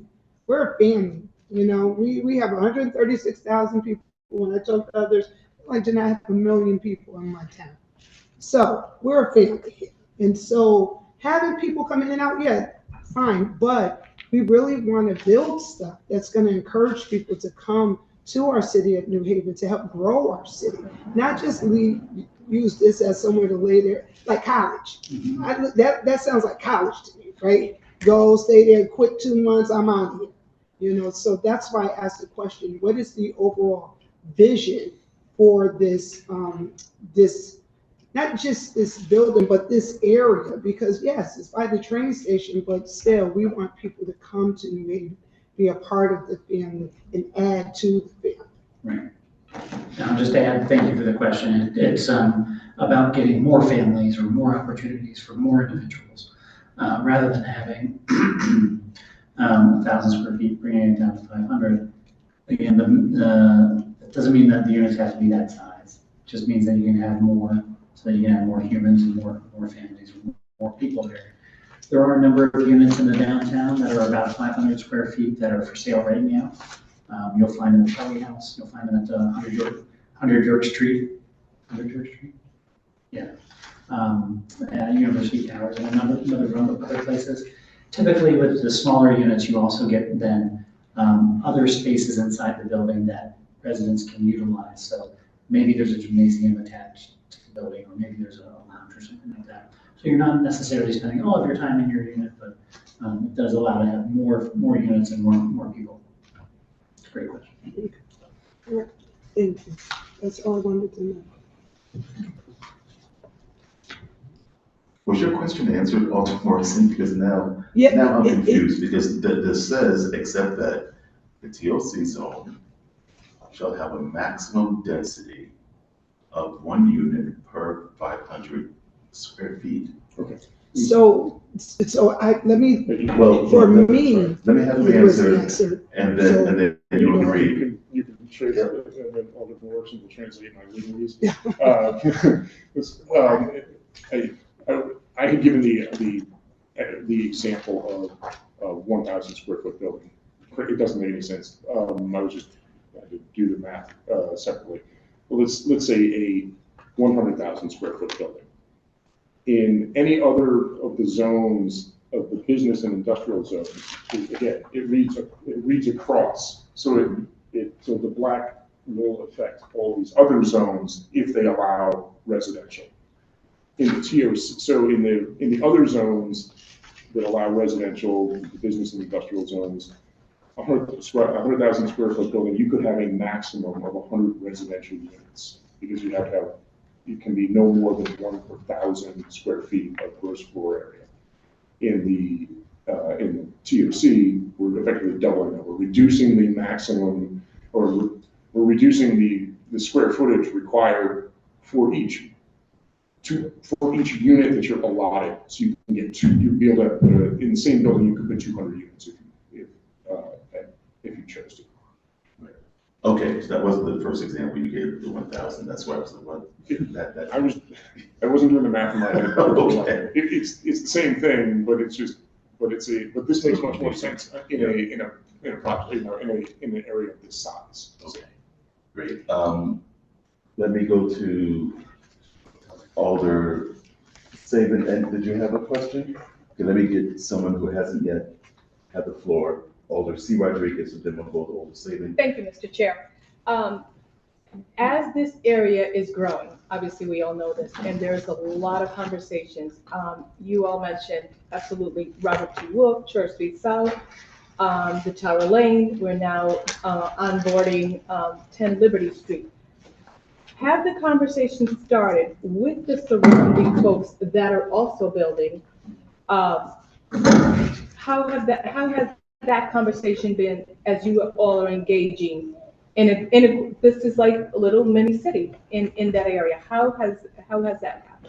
It's a great question, and really it's been a partnership between the three major projects that are ongoing presently: Union Square, Towers, and Union Station.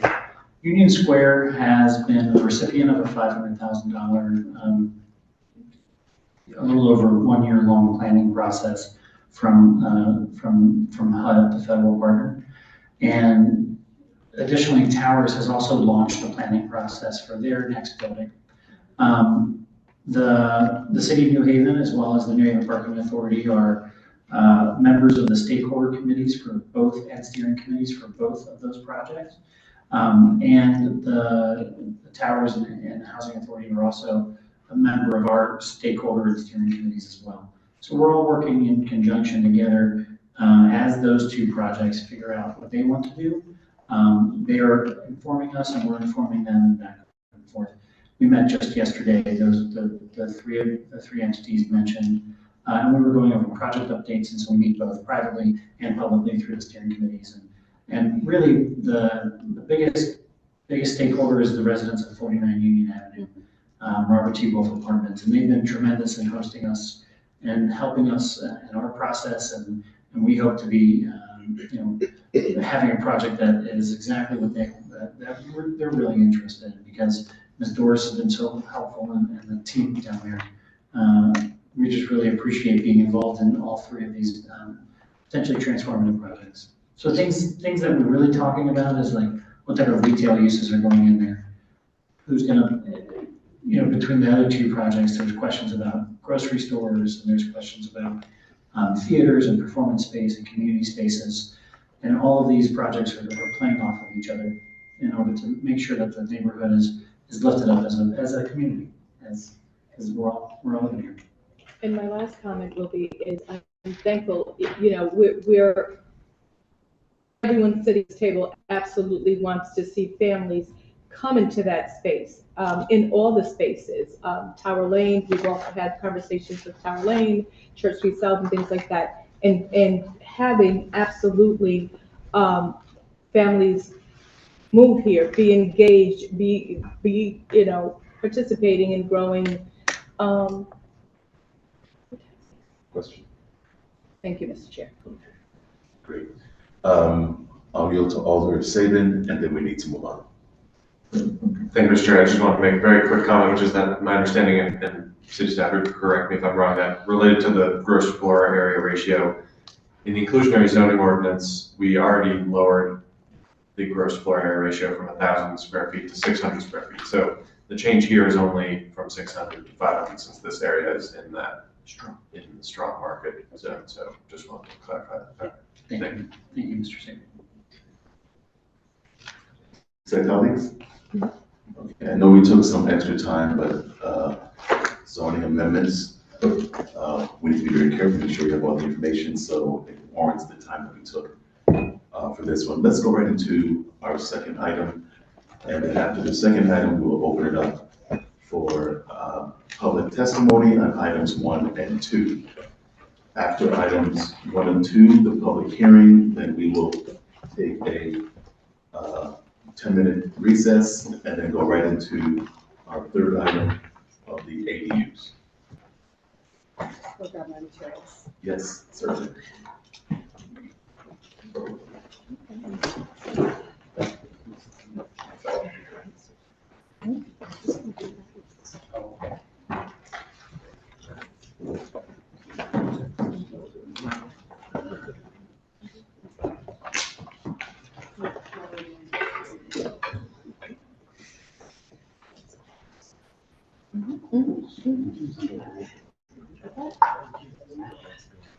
And we'll ask those who have presented for the first item. So we're doing the map amendment now, correct? Yes. Okay. Sorry. We're moving on to. No, no, no. The night's still young. We all got it? Just a little stretch. Map amendment. Let's do the name and address for the record. Once again, I think you'll have the floor. Doug Helsley, Executive Director, New Haven Parking Authority, 115 South Water. Sorry. Laura Brown, Executive Director, City Plan, 262 West Rock Avenue. Michael Pinzero, Assistant Corporation Counsel, 507 Central Avenue, Connecticut. Clifford Marin, law firm Cohen Wolf, counsel to the New Haven Parking Authority, 1115 Broad Street, Bridgeport, Connecticut. You have the floor. Thank you. Before you is the map amendment that highlights in our prior presentation that really just defines the 7.33 acres, which is highlighted in your book in the red text, the red dashed area here. 7.33 acres encompasses what's known as the west lot, Union Station itself, the Union Station's garage is existing, and then the east lot, which is across from the police station. So that's the extent of the map amendment that's before you today that goes along with the zoning text and the transit-oriented community. I guess one thing that I would add in terms of the proposed map amendment is that it's not unusual for a community to adopt a TOC or TOC zone, one area for a TOC or TOC zone. TOD. So while, there have been questions about where else in the city this could be envisioned, certainly around State Street Station would be another area, but we're a small city.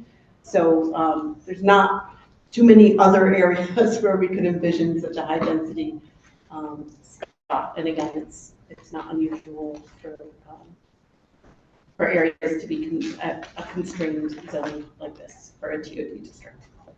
And Mr. Chair, the project has submitted what's before us again to move the Union Station project forward.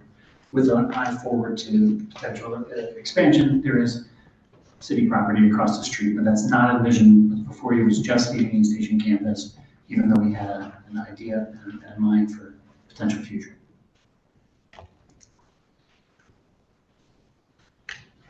And is there a proposal for some amendment to this?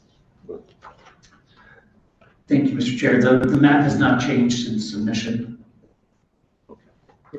So in fact, what ends up being before this committee and also the full board is creating the TOC zone and then remapping the Union Station campus as taking it out of the BE zone that it currently is and remapping it as a TOC zone.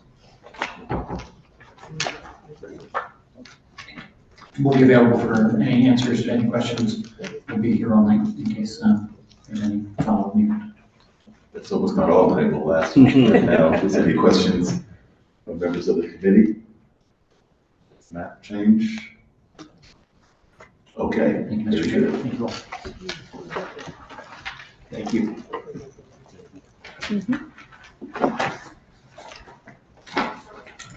I just want to point out, so they comment on it if they need to before they leave, that there is an amendment before you for the petition for the map that's adding 43.3. I thought so. Yes. I thought there was an amendment to that, but I figured I would ask. And I updated the title and order of it, but it's just the dates. Yeah. Oh, to the title. Yeah, correct. Right, of course. That's the petition, updating the petition. Christie is so attentive to those details. So yeah, I think that there's a title change in the map amendment, adding the flood provisions. That's correct. 43.3. Okay. Got it. Thank you, Mr. Chair. Thank you, staff. We'll go to the public portion of our testimony. Thank you if you would stick around, just in case. The one and only person I have who has signed up for public testimony on these two items so far, and we did receive a lot of written testimony. The majority has been in favor. Andris Falwell. We also have believe we have your written testimony as well. Yes.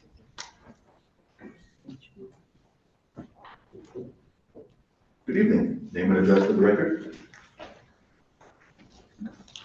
Good evening, Anstress Barwell, 59 Elm Street, Suite 240. You've seen my written testimony. I am concerned that this zoning text and map amendment is actually premature, mostly for the reasons that you've touched on in some of your last questions about how this relates to the rest of the developments in the zone. We have such a unique opportunity now with the very prestigious grant that has come through to the Housing Authority to replan Church Street South area.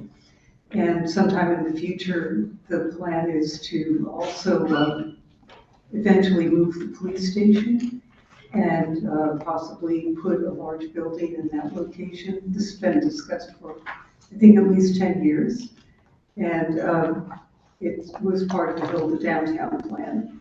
And the police very much want a new police station. This one is antiquated and is based on really old theories of policing and not what we need towards those community policing. So there's every good reason to do that. So that's another element in the larger group of things that you've been talking about, the towers, the Robert T. Wolf House, and the other side of Longworth. We held 2 charrettes on the Union Station area, one in 2011, one in 2018. And they were very open, public process. And we really did focus on transit-oriented development from where it starts in the street. And I think that it's part of the type of zoning that is being used here, the way it's being built into our current zone rather than, let's say, PDD or an overlay zone, that it still is focused on in the functions rather than actually building the street. And there isn't an integration of all of these elements and the things that you have all asked about. How will these things relate to all of the other people and families that will be here? I think it's a real concern for me. Is that 2 minutes?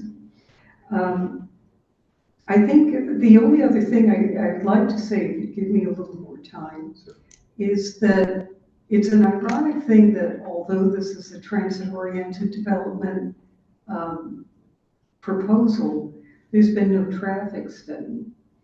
That would seem to be an essential thing. And also, we haven't seen how the transit is actually going to work. We know that the transit is limited in this area. We have too many shuttles. We have to get more of those shuttles reduced and turned to public transportation. How that works and how you actually use developments to help fund the creation of the transit is usually built in through, let's say, TIFs into the plan for the TOD, and I don't see that. The other thing is that you haven't really discussed the west block tonight, which is where there's a proposed multimodal center. And I have a lot of concerns about that. Our charrette group that includes many professionals that have designed transit-oriented developments around the country and the world have noted that the transit center, instead of solving the current problems in this area that we all know about, actually puts them in one spot and concentrates them. So the combination of that, could be a very unpleasant, difficult thing for people living around it to deal with, that we figured that out.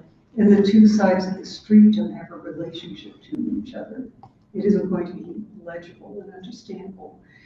I do feel that this is, because of those things, premature, and that it would be good to take a pause and get a little farther ahead on some of those other plans so that we can really integrate this carefully with that. So you've given me extra time. I have many other things I could say and would like to say. I hope you'll consider my letter. And thank you very much. Thank you for your testimony. Any questions? Committee? Other than that, I'm saying this has had so little public input. There was one public meeting at the boathouse. No one spoke in favor of it. And one public hearing at city plan. And this is all publicly owned property.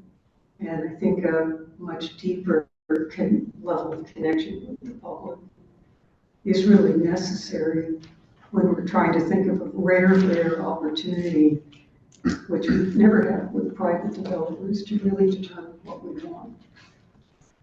Thank you. Thank you.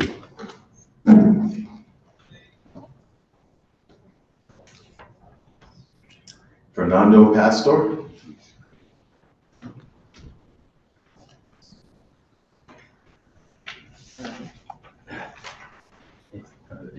Good evening. Good evening. My name is Fernando Pastor from 89 Beverly Hills Street in Camden, Connecticut. And I just wanted to say a couple of things that I've never seen this project before. I just happened to be visiting 3 of these places in Washington, Philadelphia, and Boston, where coincidentally 3 big projects were a lot more ambitious than this one. And I think this is, as I coincide with Andres, that this is still looking at a site as 4 different separate zones or separate lots, instead of having one big lot and a vision of how this will work together. If you look at the San Francisco station, also humongous project, all 4 projects by Cesar Pelli, actually Pelli, which coincidentally is a place where Karin and I worked together many years ago. But I think that again, this as an urban node where a lot of people will come in and will go into the city. There's no relationship with anything. Like, it's still people coming from the bridge, or they are coming from the front. There's no integration between the buildings. So this is a very nice project. It's another very nice project. The train station is great. There's no integration of any of that, and this is an amazing opportunity to create a much more ambitious project. That's my only comment. Thank you. Any questions from the committee? Thank you for your I testimony. agree on changing the zone for sure. So we have to be a lot more dense, and you need all of these. The zone should be changed, but I think that the project should be a lot more forthcoming and ambitious. Thank you.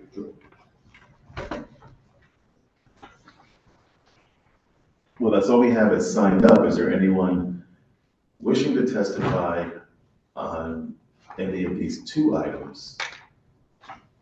Anyone wishing to testify on any of these 2 items? Anyone wishing to testify? So what we're going to do now is we're going to take just a 10-minute break to reset our brains for the next portion, which will deal with the ADUs. We're going to take a hard 10. We'll be back in 10 minutes. Exactly.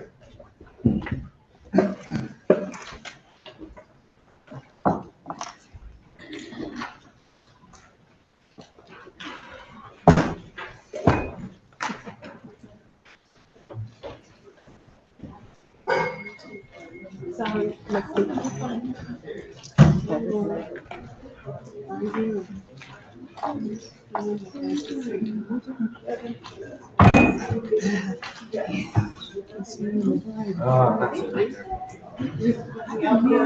I know.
Ready for our third item?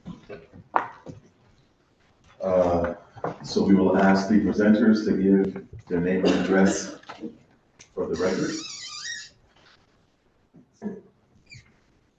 That was not plugged in. Let's see if it will behave itself. There's,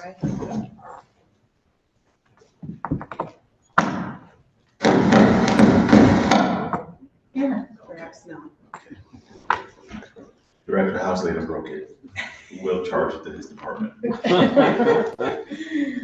Good evening, Laura Brown, Executive Director of City Plan, 262 West Rock Avenue, New Haven, Connecticut. Mark Pinto, Assistant Corporation Counsel, 507 Central Avenue, New Haven, Connecticut. Gretchen Hoff, Director of Department of Services for Persons with Disabilities, 228 Mile Creek Road, Old Lyme, Connecticut. Good evening, my name is Michael Piscatelli. I'm the Economic Development Administrator for the city, and I reside at 353 Summit Street in New Haven. You have the floor. Thank you. Thank you so much. So I will be referring to the slide deck you have before you. Everyone should have a copy of the blue slides, zoning for inclusion. Need one? Get one. And I have some additional copies if there's anyone who would like one.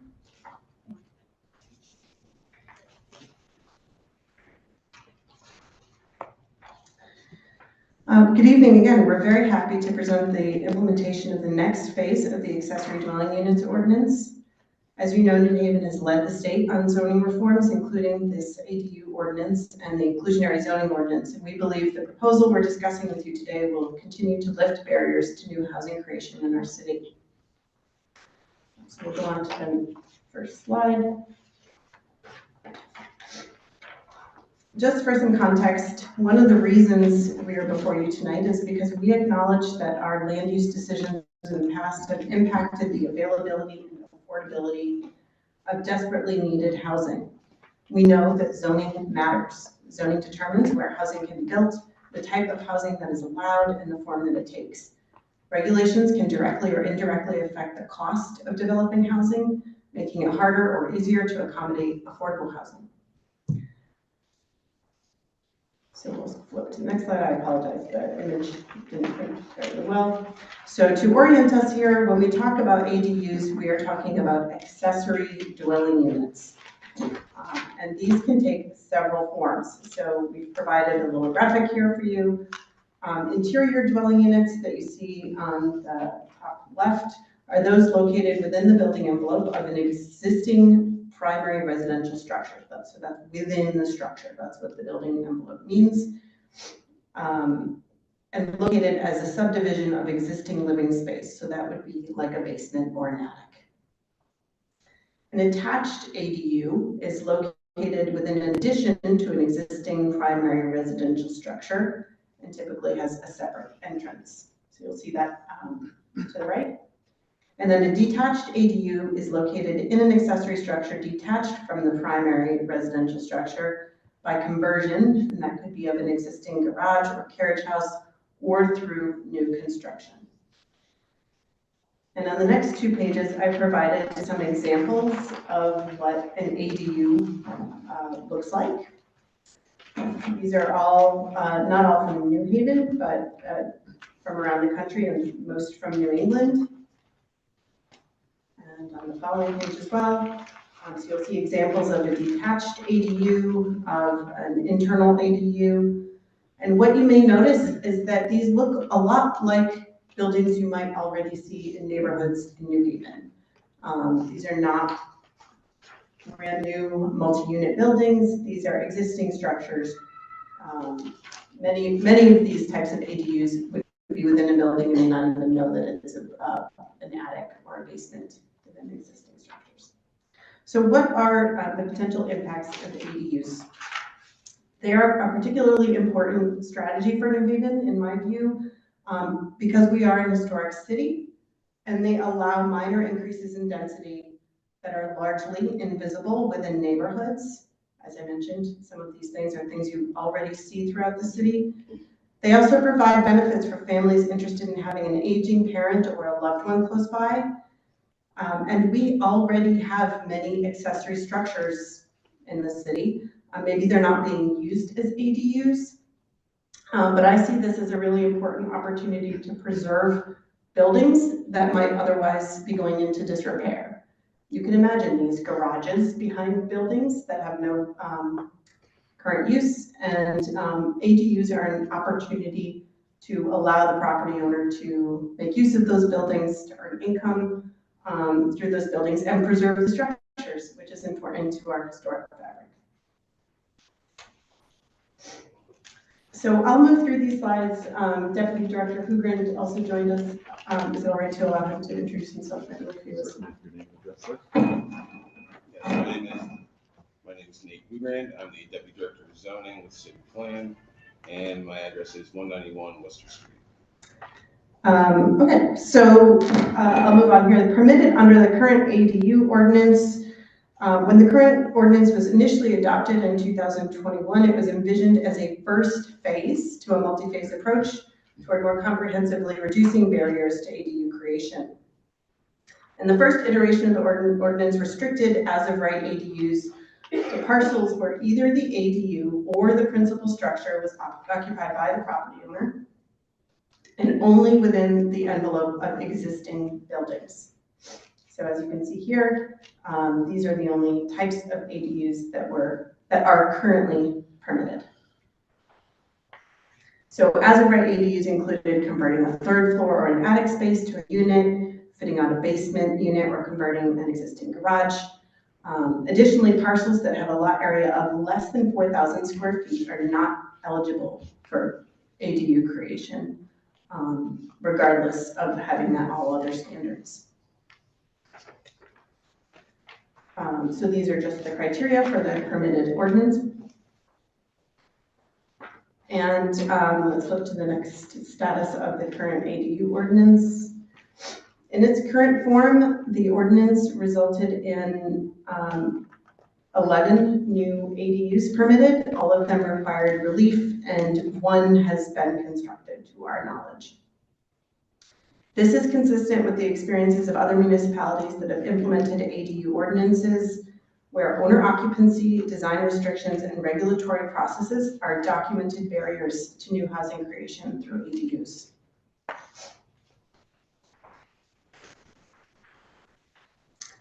I do want to note that applying for zoning relief, and by zoning relief, we mean the process is required to apply for dimensional relief through the Board of Zoning Appeals. So this involves a fee. It involves a process, sometimes a referral to City Plan Commission, which can take 2 to 3 months or more. So this adds some burden, a time constraint to those property owners that want to create ADUs, and these regulatory costs may be passed on to tenants. We believe that reducing the needed approvals will allow more expeditious building of new housing units, which, as you know, the city desperately needs. So let's go to the proposed ordinance slide. I don't want to overstate what is before you tonight. The ADU ordinance is not going to solve the city's housing crisis. It's also not going to solve our affordable housing challenges. It is one piece of the puzzle. It will allow for minor increases in density without having adverse impacts on the character of a neighborhood. And we'll go over the modifications sought in greater detail. But the proposed amendments are before you. We're going to go through each of these. You can look them over. Let's go to the first one. So that is to allow detached and attached ADUs outside of existing buildings as of right. So currently no ADUs are permitted, ADUs are only permitted within the envelope of an existing structure. So no new structures or additions can be utilized as an ADU, and garage conversions are limited to properties that already have an existing garage. We're seeking to remove this restriction, allowing ADUs to be located within additions made to the existing principal structure or newly constructed structures, provided that they meet bulk and dimensional requirements of the zone. There is a no parking requirement in our current ordinance, and that would remain. But we are proposing to remove the owner occupancy and minimum lot size requirements. And we'll go over that as well. So as you can see, proposed no owner occupancy required, the +1 density as of right, so that means that additional dwelling unit on the property, no minimum lot size requirement, and no additional parking required. So let's talk about the minimum lot size requirement.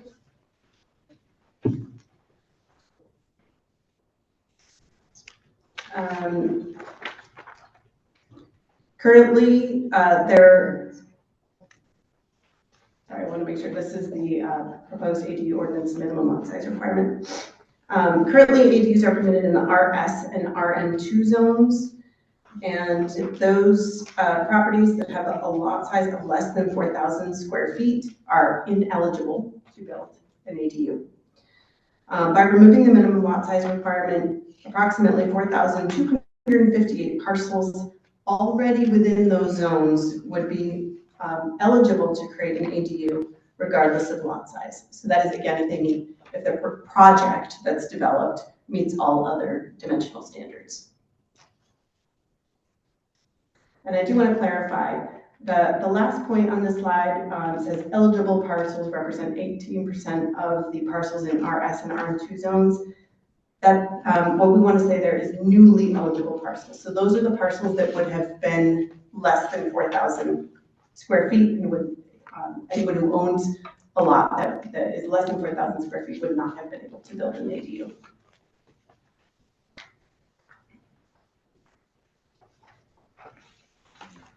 So the proposed modifications also include some dimensional standards, which when this was developed were envisioned as part of this next phase.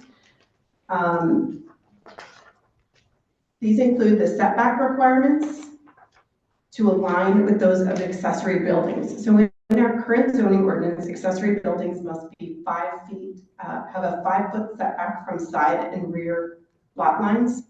So you can see that's shown where the shed is on the diagram here. And ADUs will not be, cannot be located in the front yard. I do want to mention that that setback requirement applies to both sides of the lot line. So that doesn't mean that the ADU or an accessory structure could be, will necessarily be 5 feet from another building, because there's 5 feet on the other side also that would be required as part of the zoning ordinance. So there would be 10 feet. Unless the other lot is not conforming. We don't have to get into those details right now. Okay, so I do want to mention that there's a height restriction, and that is that it cannot exceed that of the existing principal structure, and that existing building coverage standards would still apply, which is 30%.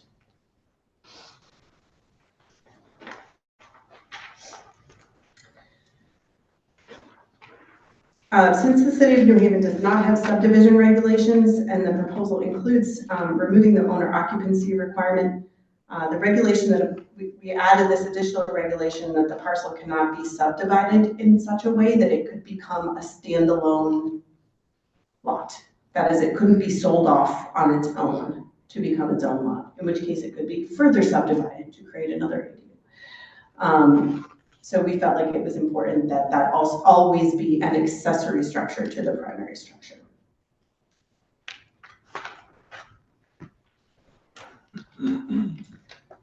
Point 6 is that we require our ground level ADUs to be Type B compliant for accessibility. This was an addition to our edits that we feel is an important component of the ordinance.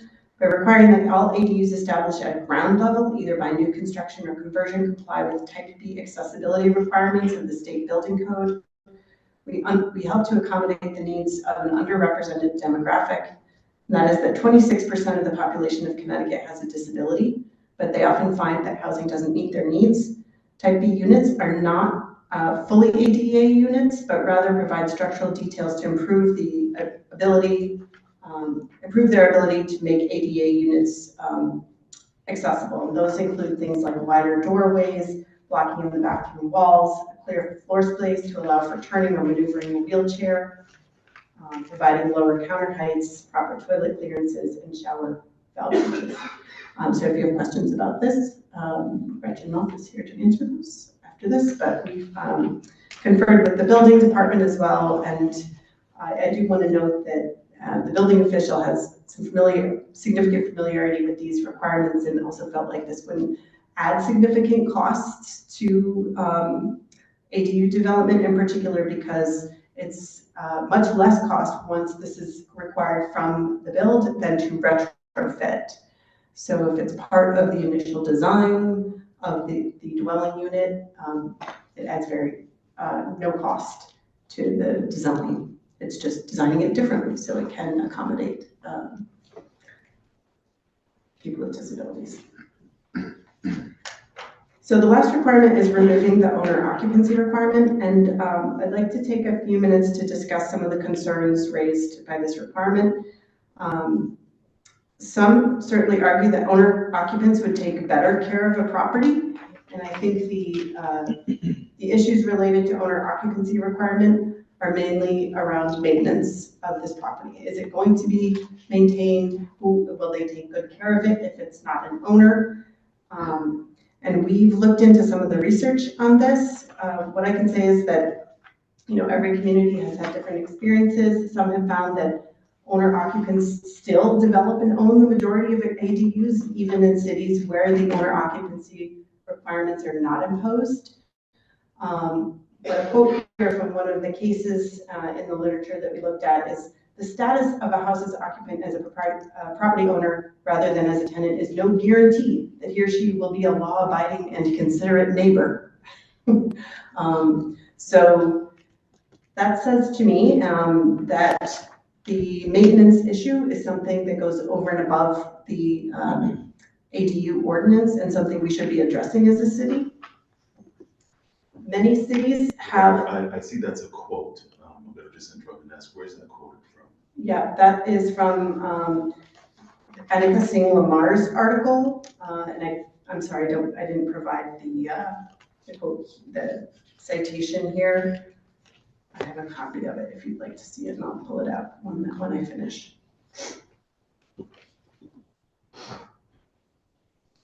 So many cities and states have eliminated owner occupancy requirements for ADUs, including Minneapolis, Portland, Los Angeles, San Francisco, among others. States that have eliminated owner occupancy requirements include Hawaii, California, Washington, Oregon, and Montana.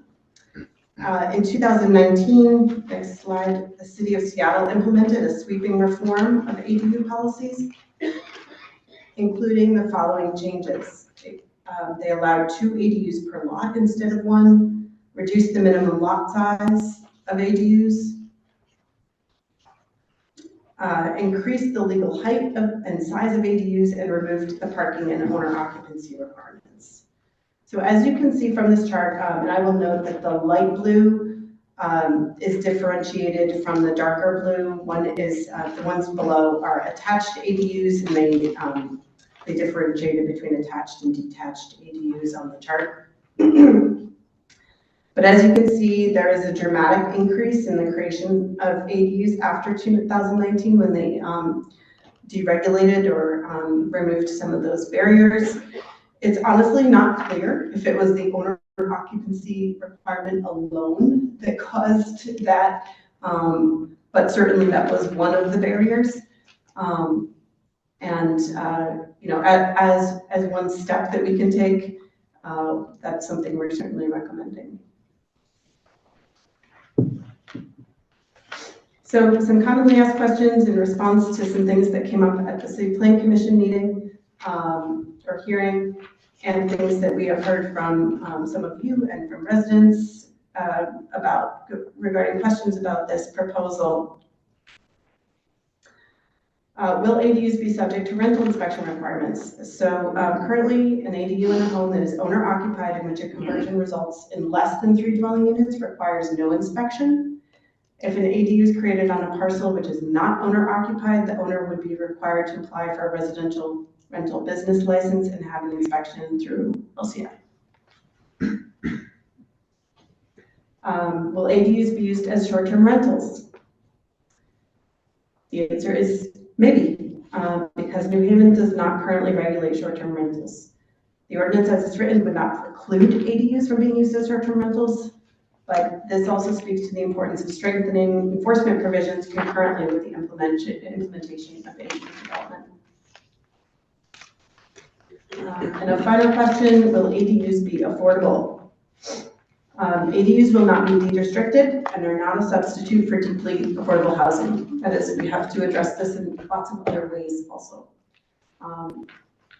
They are often smaller than other rental properties and rents may be lower, but ADUs stand to slow local rent growth by producing housing supply. As renters move into ADUs, they'll move out of other naturally affordable housing and open up those units. So through the process of creating more housing. So this next slide, and as we wrap up here, I've sort of alluded to what I think will be a successful implementation of the ADU ordinance, and that is that the zoning regulations are one piece of this and not all of it.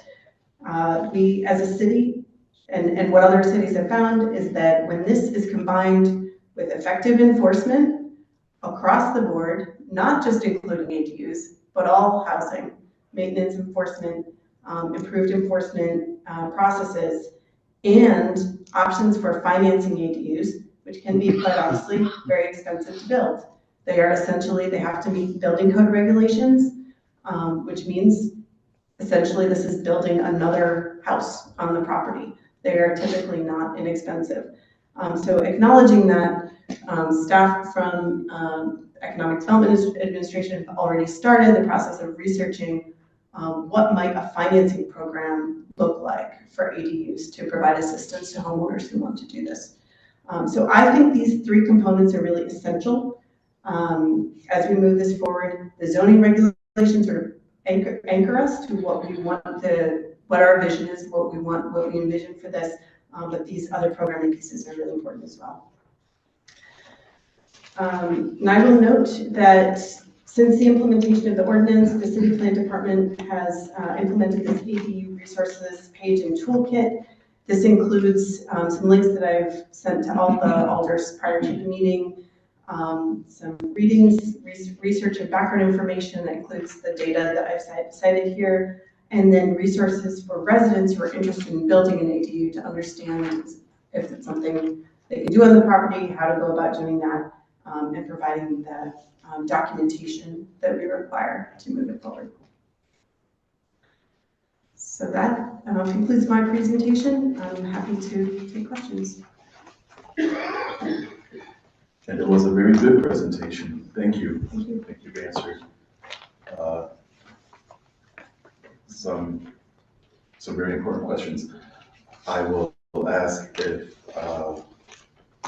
members of the committee have any questions. I will take a few seconds to let you thumb through. I can think of about 20 questions that I have. Okay. I'll go to Alder Morrison, go like this. Just come right through. Oh, okay, thank you. So my question was more of in regards to funding, right? Because as you said, these cost a lot, but at the same time, if you have that old garage that you're not using, you have that old shed that you're not using, and you want to be able to do something like this.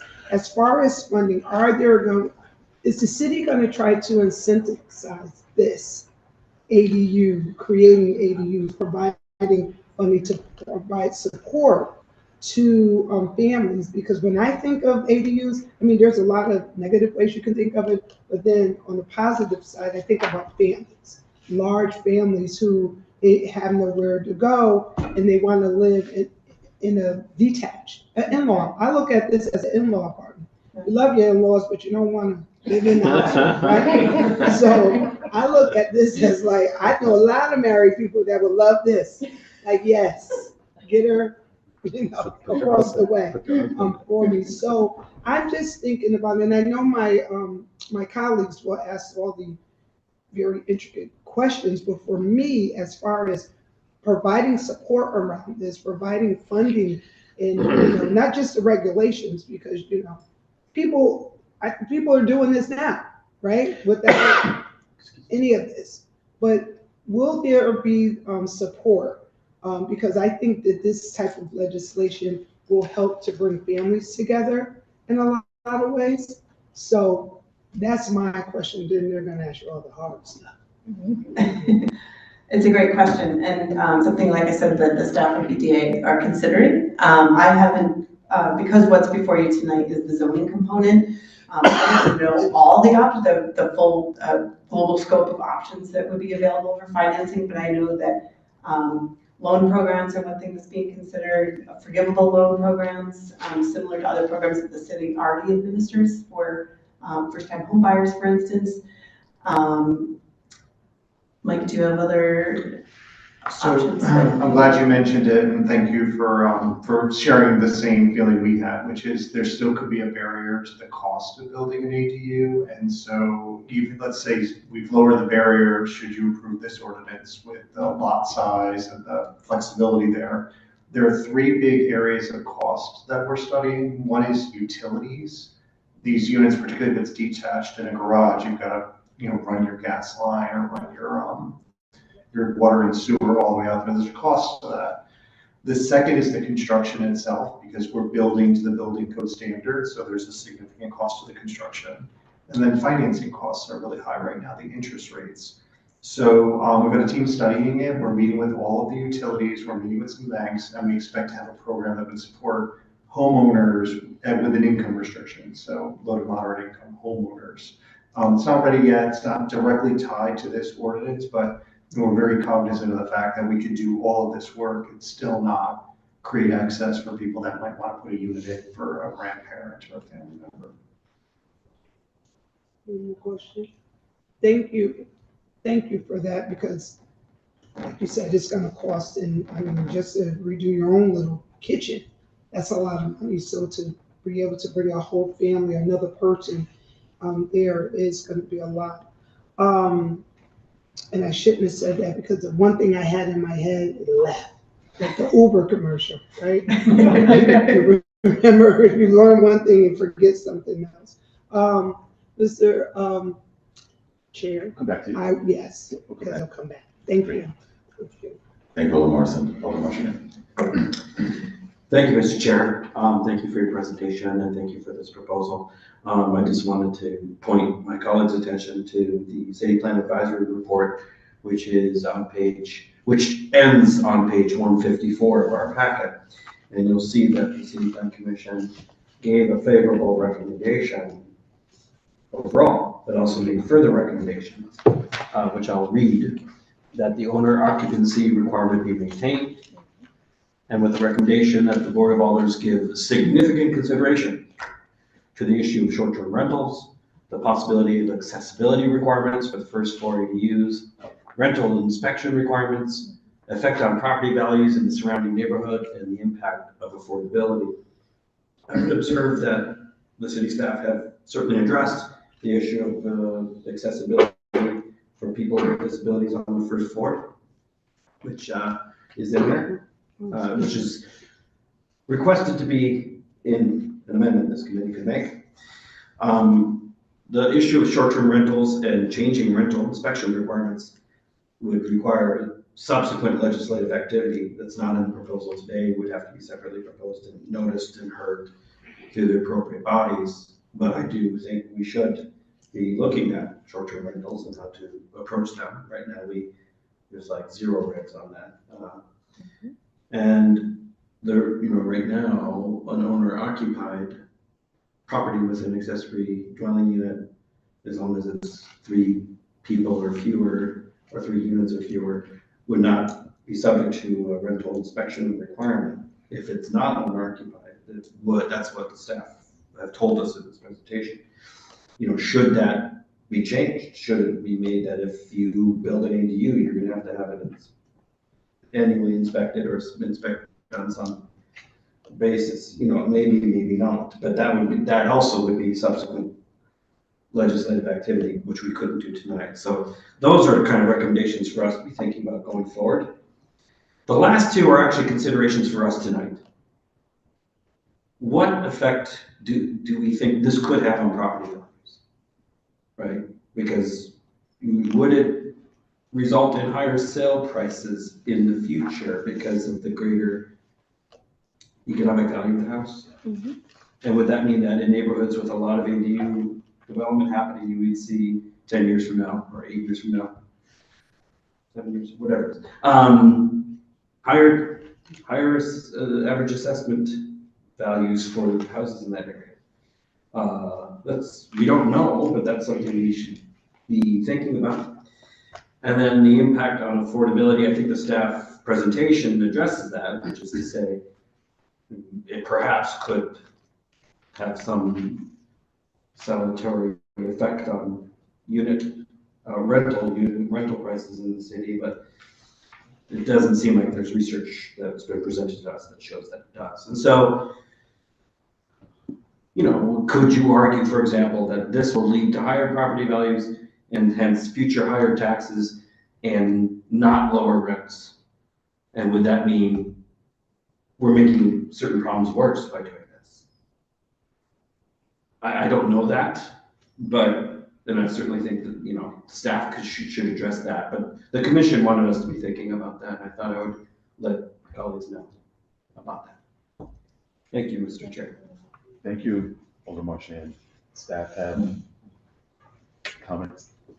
Yes, Answers? would you like me to address the affordability question? So, following the questions that were raised at the City Planning Commission and the notes that you raised from the staff report, we have developed a memo that was in your packet that I will read from. Should be in your packet. But I'm happy to read it to you because we did talk about the impact on property values in the surrounding neighborhood. So a significant question of interest for residents is, again, how this might impact property values if they're adding an ADU, or how nearby ADUs might impact their adjacent property. One might expect that ADUs could increase property values through returns from rental income or improvements in the property due to the renovation of otherwise deteriorating or underutilized buildings. Alternatively, decreases in property values may be the result of spillover effects. So those things could be like things like noise, parking issues, congestion, or adverse uses of the property, the kinds of things you might imagine if this were a short-term rental. While there's no data on this specific to Connecticut, several studies do review the impacts of ADU legalization in Western states, particularly in California, that adopted ADU enabling legislation in 2016. And it's worth noting, however, that long-term research on this topic is being conducted and could be replicated here in Connecticut and New Haven. As an example, a study of ADUs in Los Angeles found that having an ADU raised a property's assessed value by 7 to 9%. To discover the impacts of ADUs on adjacent properties, an economist estimated how a change in the production of ADUs within a particular distance, it was 150 meters, impacted the sales price of adjacent single-family and duplex properties.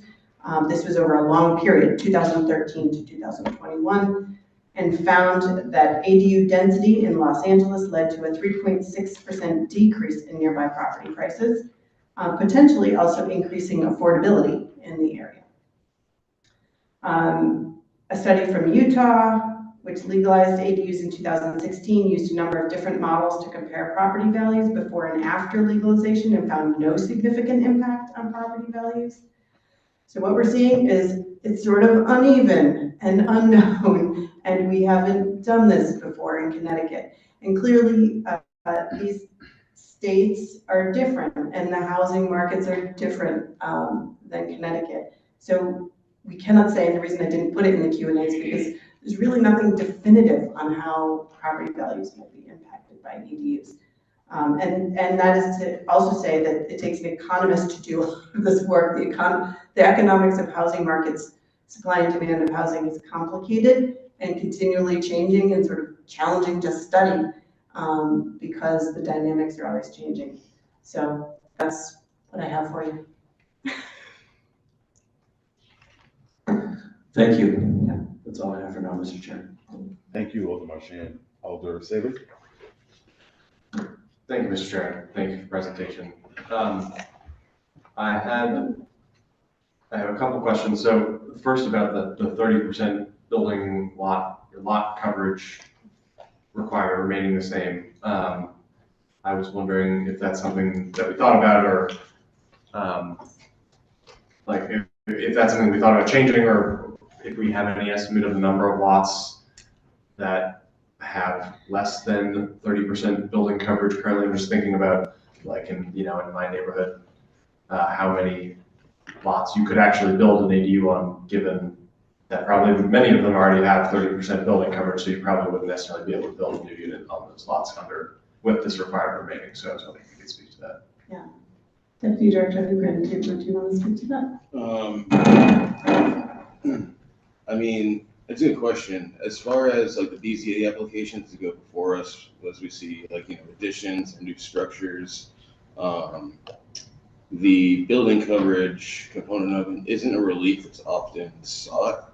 So, given the fact that, we do see a decent amount of these developments, whether it be by addition or new construction, if they may need, setback, relief for setback or height or things like that, building coverage is almost never included in that. So my assumption would be that they still would be able to accommodate that. Okay, that's interesting. Thank you. Sort of a similar question is about floor area ratios in the residential zones, the RM1, RM2, RS1, RS2 zones. Those are also remaining the same, is my understanding, under this ordinance, correct? Yes, it's not actually done by floor area ratio. It's done by lot area per dwelling unit, but the ADU would allow for the +1 addition regardless of if that density is met. So let's say there's a 3-family property that's already maxed out in terms of their lot area per dwelling unit. They'd be permitted to have the +1 ADU regardless of that potential non-conformity. Okay, but there's some regulation of the building envelope in residential zones that's not really connected to the number of units, correct? Yeah, You couldn't build up one unit that was 10 stories. Well, no, there's height restrictions Right. and then the building coverage restrictions. So I guess that Right, ultimately okay, so I guess that would piece affect, together. right. Okay, understood, thank you. And then I guess the last question about if there's a minimum square footage for the ADU specifically, if that's regulated under the building code, or if it's, like, I imagine it is regulated under the state building code, but then also if there are other city regulations that impact how big the ADU could be itself, like how small it could be or how big it could be, I guess, on the maximum side. Yes, this ordinance allows for a minimum of 400 square feet with a maximum of not to exceed 1,200. Okay. Thank you. Thank you, Mr. Chair. Any other questions from Alder C. Rodriguez? Thank you, Mr. Chair. Grab that mic. Yes. Are we looking, if this was to come to pass, what areas of the city would not be able to have ADUs? Because you have historical districts, or? So it's currently permitted within the RS1, RS2, RM1, and RM2 zones, and that is to remain. We're not going to expand the zones in which it's permitted. If it's in a historical district, then that will require approval from the HDC, the Historic District Commission, provided it's in a local historic district. So yeah, the actual zones that's permitted in isn't expanding. And as far as the historical component goes, it would follow the same, process that it would otherwise. Thank you. And my next question, Mr. Chair, is you blazed over if there were, and I'm going to say concerns, if there was an ADU in a surrounding neighborhood and that became havoc. How would concerns be handled? What department would handle it from those neighbors that are reaching out to the alders in the ward or even to city departments? Maybe I can take that one because it falls as well within LCI and the diagram that Laura drew about, the land use sets forth the framework for this, but then in some ways it handed off to other departments as well. So consider it in the same way we would deal with other nuisances, homeowner occupied, renter occupied, either through police, LCI's anti-blight division, or with any ADU, because we regulate on rental licensing side, 2 ADUs, right? So it will require a rental license. So we have multiple levers to work with a nuisance in the neighborhood. If I may just add to that as well, in terms of the process, we have over the past year implemented an interdepartmental working group for enforcement, such that if any of you raise an issue to us or the public raises an issue, we meet weekly and we are in regular communication. So that includes LCI, city plan, the building department, and we pull in other staff as needed to ensure health department, to ensure that whatever issues are raised, we identify is this a zoning issue, is it a blight issue, and we're able to communicate and act more efficiently. So I feel like that has been becoming more effective at addressing those issues as they come up. We're able to move more quickly and communicate across departments. And my last question, Mr. Chair, if I can. How would you ensure that these ADUs, you want to bring them in? Yes, they're not gonna wipe away the house crisis we have right now. But how can we ensure that those that are building ADUs, that the rents are not skyrocketing?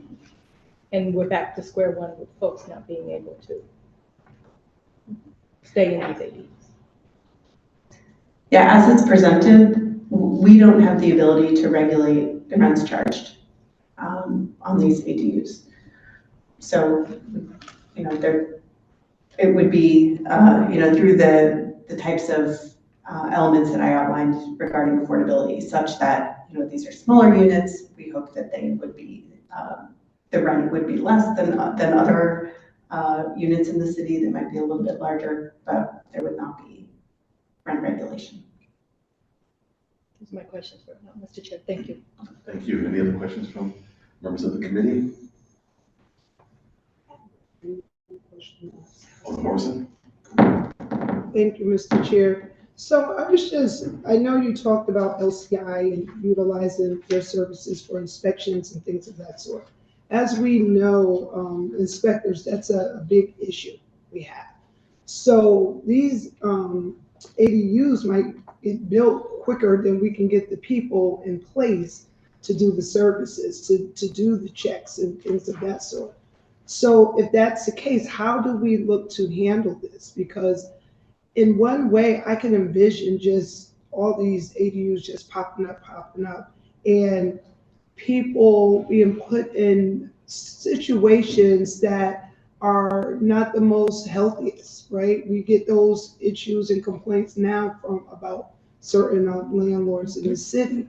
So how do we propose to try to handle that? And I'm looking at Mr. Biscotelli because that's your camp.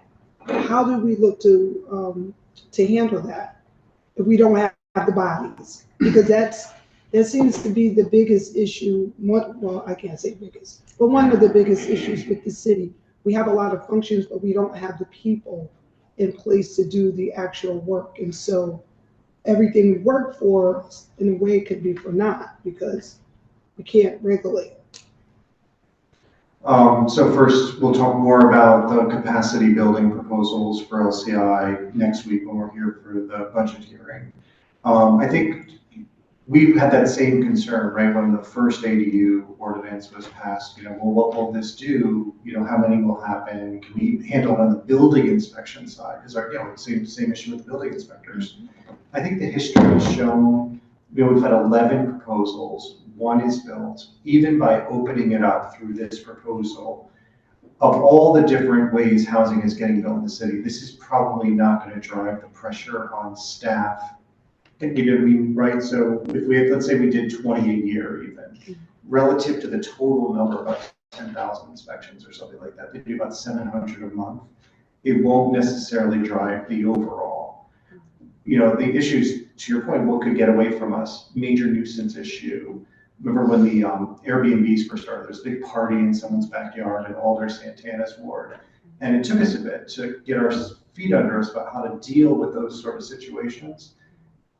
As Laura said, there's no guarantees that something like that could happen, but I think we've shown through track record, we get on top of it, and then that issue doesn't come up again, really, relatively speaking.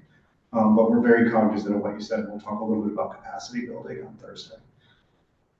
And one last thing, Mr. Chair, just in looking at the proposal to take away the 4,000 square feet lot piece, to me, that's a little concerning because in my mind, I'm like, okay, they take there's no requirement. So you start having all these little places build up in these communities and it starts to look junky. It just starts to look like overcapacitated where people, they live in communities like this because they want grass, they want space, they want all these different things, but by having something like this and taking away these requirements, people, they build like the tiny homes, that's becoming a thing, right? And so it could have a lot of people in the community might not be happy with that if this were to pass. And then all of a sudden I live in a certain area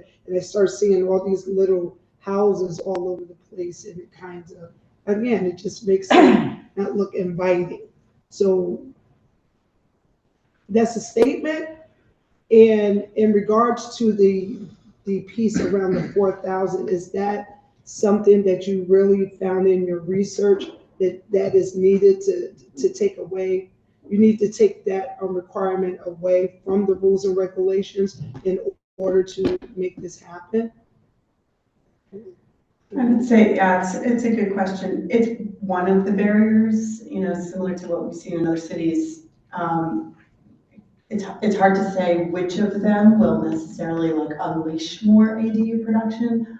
In my view, I don't think removal of any of these barriers is going to, result in a sort of tidal wave of ADUs being built anywhere, quite honestly. They still need to meet building code requirements. They'll need to pull building permits and other permits for anything required. So it's not as if someone could just go out and build it. They would still need to meet, and all other dimensional requirements. So it's one of multiple barriers that we feel like could be lifted. But I don't anticipate that there's going to be a substantial number. That said, more broadly and from a planning perspective, as we start to think about density in the city, one thing that is really important is reinvesting in our communal public spaces so that, yes, we all appreciate having green space and space to be outside and be, with our loved ones. If we're investing in those public green spaces and spaces where that we feel safe and can use together, that's another piece of this that I didn't address earlier, but I think that's important as well. I could add to imagine if, all of your neighbors had, let's say, a lot area like 4,001 and they put an ADU in their basement, but because your lot is 3,098, even though you have the exact same structure, the exact same, building envelope, this density, you wouldn't be permitted to have an ADU just because of that square feet. So it's more just to allow, fairness in terms of, permitting them, not saying that they're automatically going to be built in those areas, but just to make things fair and consistent. Thank you. Thank you, Mr. Chair. Mr. Chair. Any other questions from committee members? Yes, Mr. Alderman Chair. Rodriguez. Thank you.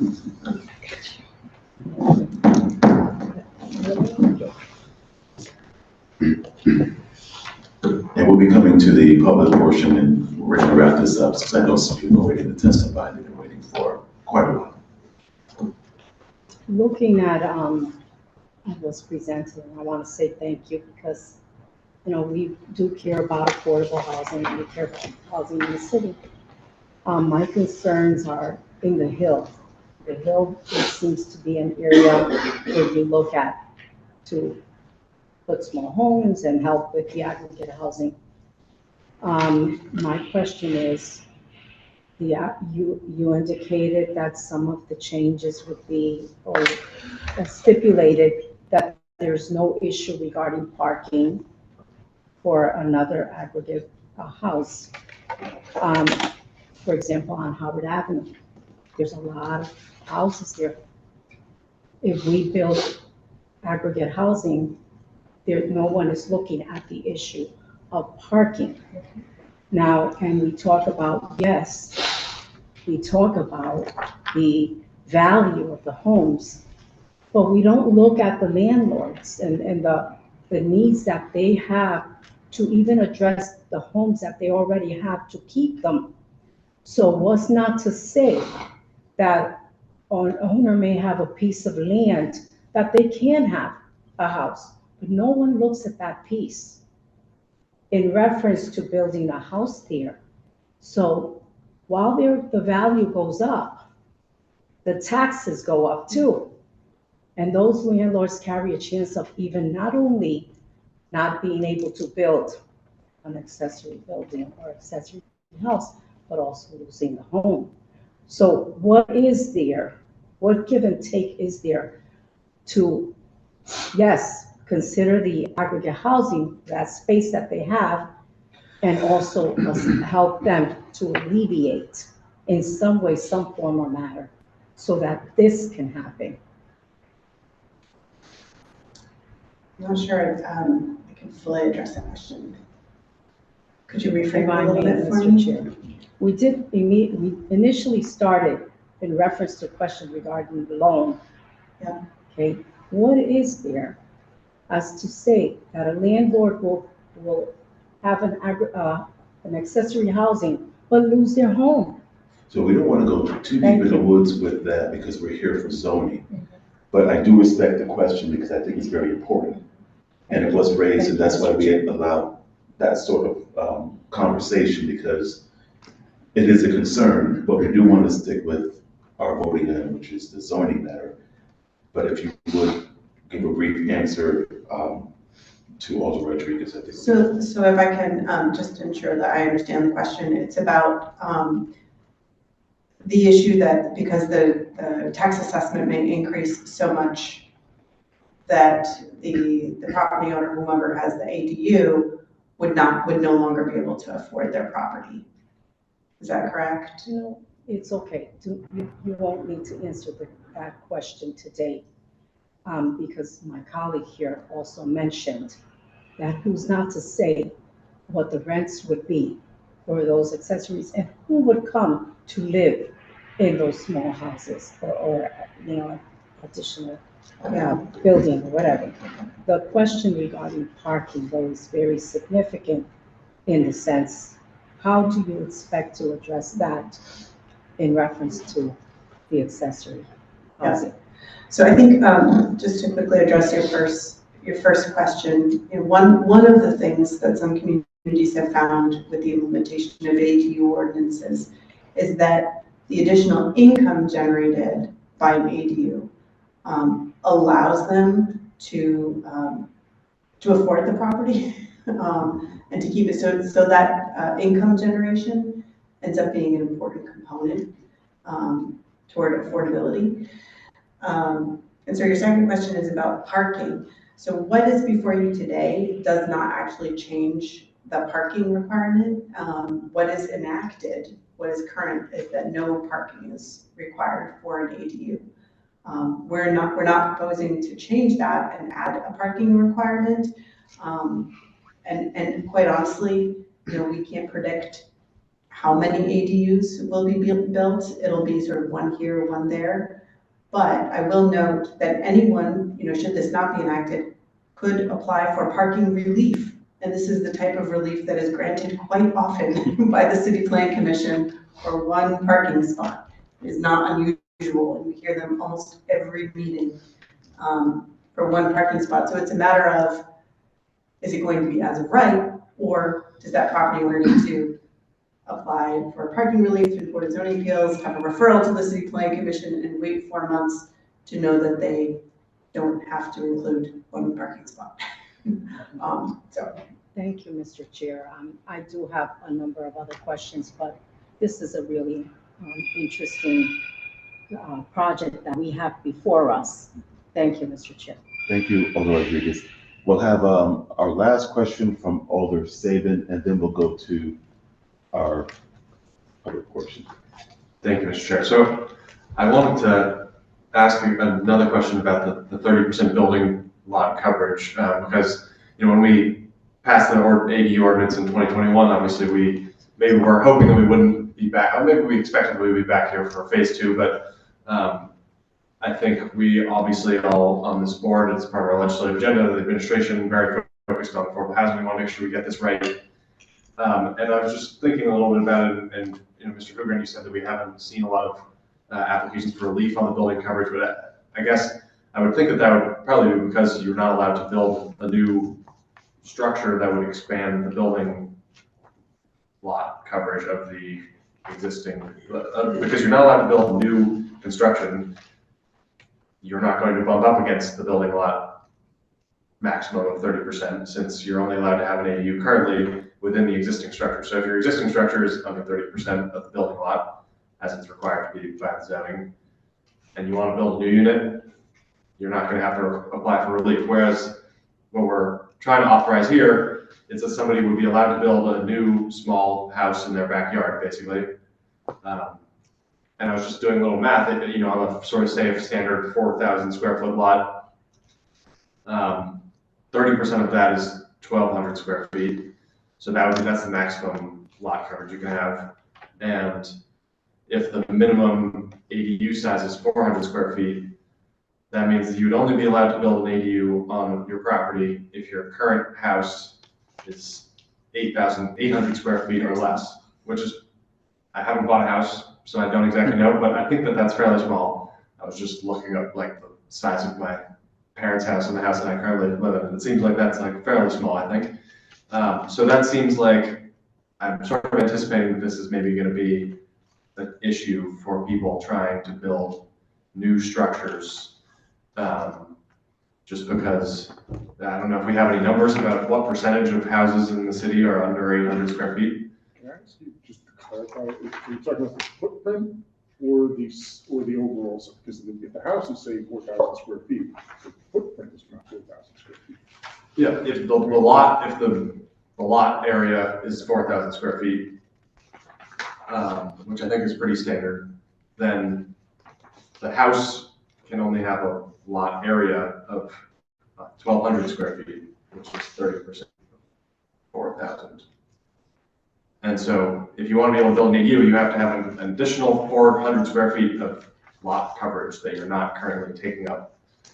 So the maximum size of your house currently has to be 800 square feet only. Footprint. Yes. Footprint. I was going to say that I think you'd find, just given the development patterns in the city, the under 4,000 square foot lots tend to have small houses on them. Right. Because they're already built relatively densely. And as and then the sort of more standard as it became like a 50 by 150 lot, that are in the labor developed areas of Westville, and then those, that's a 7,000 square foot, 7,000 square foot lot. Right. Where, and you'd be hard pressed to find many houses that are actually covering 30%. But you're gonna bump up against that. Right. I mean, there are areas of the city, yes, Worcester Square, some parts of the Hill, and Fairhaven, where the building density is already fairly high. Part of the goal was to push some of the, initially, being discussed, to push some of this into areas that are sort of underdeveloped, like Beaver Hill, Right. Westerville, some parts of, some of the larger parts of, larger lot sizes in East Rock. Okay, thank you for that explanation. That's helpful in understanding. And I think, not going to press on it more, just I think something we should be thinking about, and maybe if we're getting a whole bunch of, applications for relief on this in the future, it's something we want to consider. But thank you for the answer. That was helpful. Done? Yes. Okay. I wasn't joking when I said I had about 20 questions, but I'm not going to ask them tonight because we want to get to the public hearing. I feel the pull. People say, please don't keep talking. So what we'll do is we'll go to the public portion of our meeting. And we'll stay for Q&A should you have questions. We'll be here.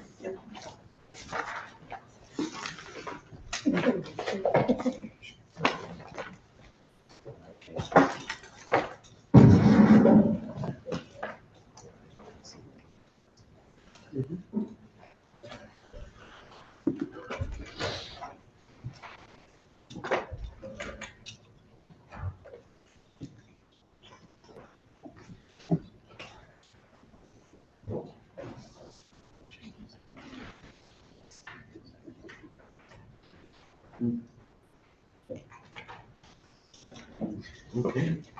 Let me call some names and see who we have here.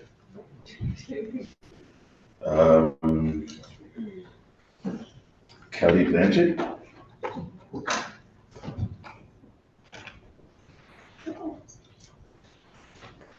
Come on down. Let's see the coffee up here. Your name and address for the record, please. Hey, hello, Mr. Chair, hello, Alders. Good evening. My name is Kelly Blanchett. My address is 45 Glen Road, New Haven. Okay, so I did submit a written testimony, but I've been here, so long.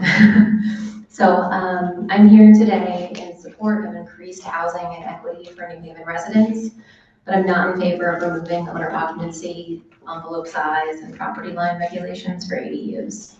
New Haven residents do need a bigger stake in the existing housing market, but let's get this straight. New Haven residents are not building ADUs because of owner occupancy requirements. They're not building ADUs because they're prohibitively expensive. Here's my experience. In my time living in Beaver Hills, 3 of my direct neighbors, families who have lived in my block for generations, sold their homes to mega landlords. The highest cash offer won in each instance. These landlords then flipped the properties, all without initial permits. These builds skirted zoning, waste, safety, and plumbing regulations. As a result, there have been issues with blight, sewage, and rodents, and that's just what I'm aware of as their neighbor. Landlords can pay a fine to avoid a fee. It happens all the time. Further still, I did have a neighbor who did attempt to build an ADU, but without initial permitting. It was proposed to be 3 times larger than the regulation height, closer to my house than theirs, and to support a business, not housing. When the Board of Zoning Appeals did eventually step in, they denied the appeal, so it's not happening. So therefore, my experience leads me to believe that the city does not need to make it easier to avoid due process.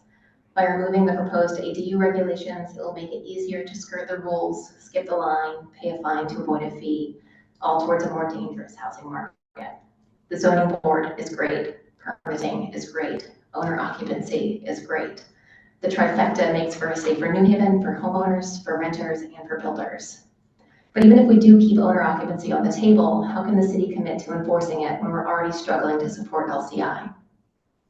Instead of finding the perfect puzzle to make ADUs happen, what if we focused on making it easier for real people to build their own equity through housing in a variety of ways? Can we finally make the land bank happen? Can we actually remove barriers to learn about and apply for city loans instead of what we're proposing today? How can we give real people a chance in New Haven? It's not through today's proposed ADU reg modifications, which will only help those who have the financial means. Thank you. Thank you for your testimony. Any questions, committee? Seeing none, Okay. thank you. Thank you. Thank you. Susan? Susan? Fiedler? Susan? Once again, Susan, okay. Gretchen? Oh, I think, yes, you testified, okay, great, thank you. Michael Waters?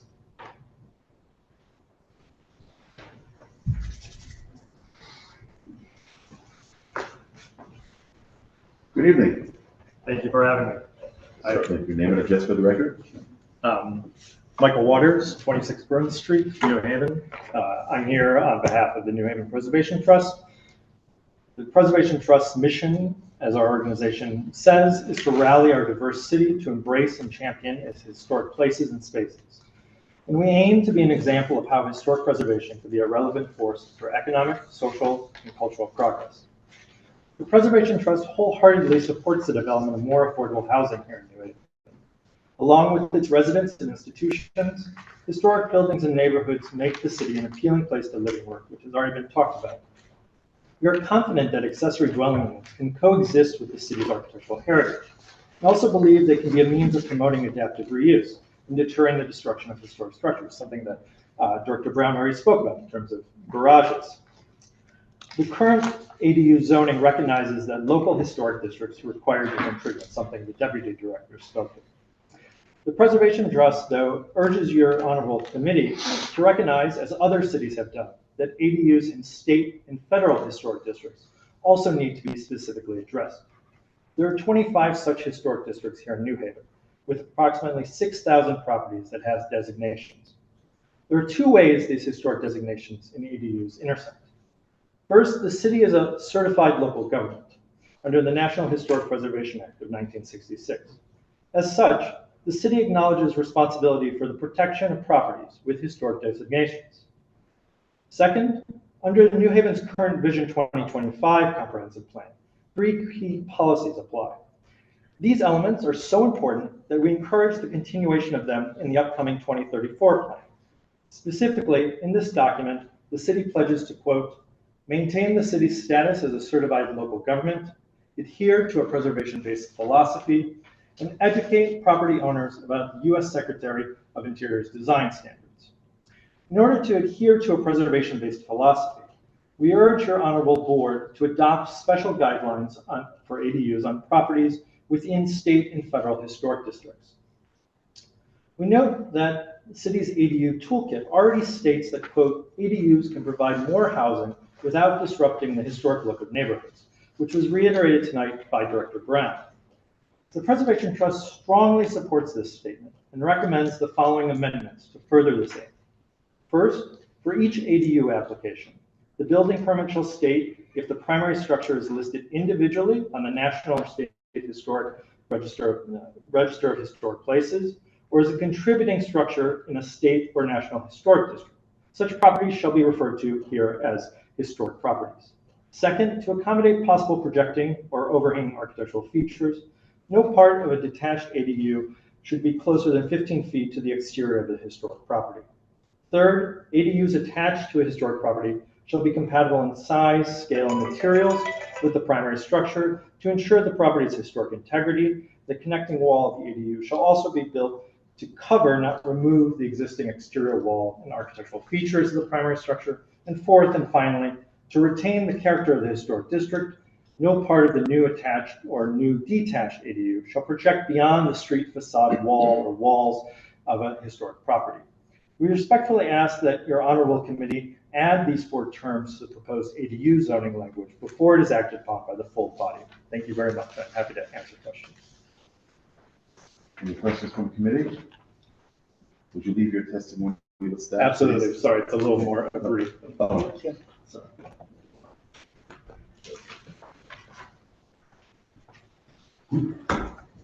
Oh. Michael Waters? Yes, that was. Oh, that was you. Yeah.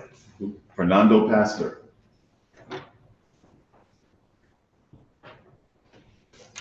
Hi, good evening. Good evening again, Fernando Pastor, 89 Mulberry Hill Street in Camden. So this is what I came prepared to talk about the ADU. The past year and a half, I've been asked to analyze the several projects. So in practicality, the way that the ordinances or the regulation is written now is that there's zero ADUs built in the last 2 years. That's because it's very restrictive, and the practicality is that no garage has foundation, so there's no way to convert a garage into an ADU. Sometimes the client wants to keep the garage and put an ADU on the top and making a second floor. That's not possible now. With this amendment, will be possible. Third thing is your point about the lot coverage is well taken, because most of the footprints of a house now are around 800 square feet. So if you can only build at 400 square feet, the lot coverage will be surpassed, and you're going to be seeing more of these applications. I have one case I met today with a family that they want to have an ADU in their garage. It's for their in-laws. The husband is 90 years old. He needs a bedroom in the first floor, so he needs an ADA bathroom and a big bedroom. So that takes the 400 square feet of the garage. You have to put another kitchen and another at the stair going up. That adds another 400 square feet or 300 square feet. The lot coverage is over that, so I had to get relief. I have another project now that is on the board, that is actually on the building department now. That is an ADU on a one-family house. On the basement, we want to convert that also as an in-laws. The building department consider that a second house, not an ADU. The ADU is not regulated in the building department, so they consider it as a two-family house that needs separate sewer system. So that makes another expense, and that it is problematic. And then I have another client that has 4 families that he wants to convert the attic into an ADU, which the ordinance will allow, but then the building department will burden with a sprinkler system or reduce number of units, because once you go 4 units, so the 5th unit has to have sprinklers, the whole building. So that makes a very expensive connection to the street. It's like $60,000 to connect the sewer line to a street. So the burden of the price is $200 a square feet. So whatever you are apply that to a house, is probably an ADU cost $200 more above that. So the fact that they are not allowed to be rented in short term, that would be a burden also, because we want to recoup that money soon. And then if we really want the ADU, which I think we should get ADUs in the city, that the same times that we build 0, in Portland they build 29,000. In LA they build 35,000 ADUs. So the only way to reduce the number of the rental is to get more housing. It's like an obvious proposition. And then the other way to do it is to pay $400 or $500 a square feet, but built by the state.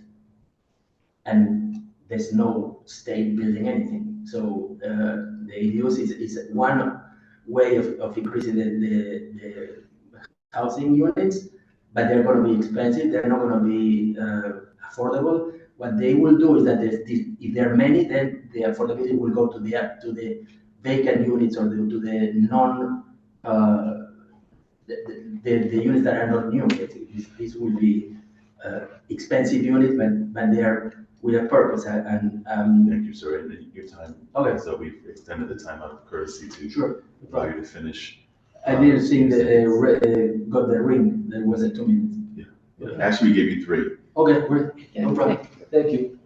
Thank you. Thank you. That's all I have written on our list. Is there anyone else who would like to testify on any of the items heard tonight? Anyone wishing to testify on any of the items that were heard tonight for the third time? Anyone wishing to testify on any of the items heard tonight? Alderman Shane. Mr. Chair, I move that we close the public portion of this meeting. Second. Have been moved and seconded. Any discussion? Seeing no, all in favor say aye. Aye. Any opposed? Any abstaining? The public portion is closed. Is there a motion?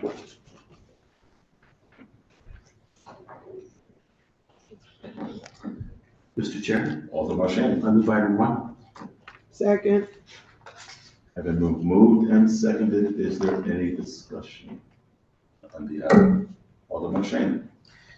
Mr. Chair, just note for the record that the staff have requested to make changes to their proposal, which the changed version is in our packets. Our intrepid staff person has page 6. You can see that for the item we're discussing now, pages 81 through 117 refer to the version of this legislation that includes the changes that the staff is requesting. And I move to amend this item by substitution. Second. Have been moved and seconded. Discussion on this item only as it's been moved, as substitute, as amended. Alderman Shane. Thank you, Mr. Chair. If colleagues will remember, in the course of the presentation, our staff mentioned the various changes that they wished to make to the proposal. One of them, for example, was adding uses to the use table that had been created by our recent ordinance amendment creating the mixed use Long Wharf zone. And so those uses had to be added to the table. And once those uses are added, those rows are added, you need to figure out what letter to put in the column that includes TOC. So, and I'm trying to remember what the other changes are that the staff suggested in their presentation. Yes, goodness gracious, the flood, the flood protections, right? Like the dry egress, raising the height. These were features that were included, and very important features that were included in the mixed use zone that this body passed not too long ago. And so it seems to me that those changes make sense, are worth supporting, and I encourage colleagues to vote in favor of the motion to amend by substitution. Thank you, Mr. Chair. Thank you. Is there further discussion? All in favor of this item as amended, say aye. Aye. Point of order, Mr. Chair. I think we're approving the amendment. Yeah. And not the item as amended. Yes, we are. All in favor of this amendment, say aye. Aye. Any opposed? Any abstaining? This item is amended. Now we are to the item as amended. Any discussion? Alder Morrison.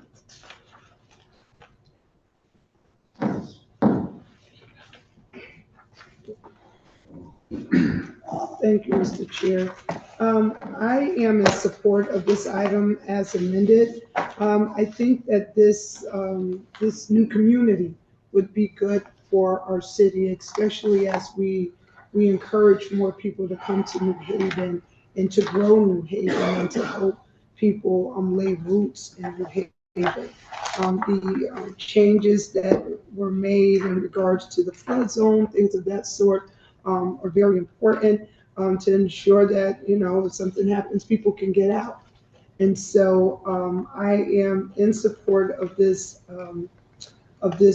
project. As noted, I think it will bring vibrance to the area and to support the growth and development of New Haven as a whole. So thank you. Thank you, Alder Morrison. Is there further discussion? Alder Marchand? Mr. Chair, I'm raising my hand to propose an additional amendment. I move to amend the item by making a few changes to the use table, which I'll describe shortly. Second. Alder Marchand? Yes, Mr. Chair, I do this, so what I'm proposing is in the presentation from the staff, they made an excellent point about the flood issues and making sure to bring into this, the ordinance in regards to this new zone, the flood control and the features to help make the safe, these new structures safe, like the dry egress, for example. I'm tired, so I'm trying to be more articulate. So, and I think that's excellent. And I wholeheartedly agree, because if you look at the flood map, you know, it's in the special, it's in an area that's prone to flooding, just like Longmore was. But if you recall, in the Longmore mixed use zone, in the mixed use zone, which we applied to Longmore, we made residential uses by special permit because we wanted to make sure that all of those conditions, all those features were met. And so I'd like to do the same thing here, which is to say, for right now, the proposal is for residential to be used as of right. My amendment would make that by special permit. And then it also makes hotels as of right. I would also make that special permit, as is the case for the conference center.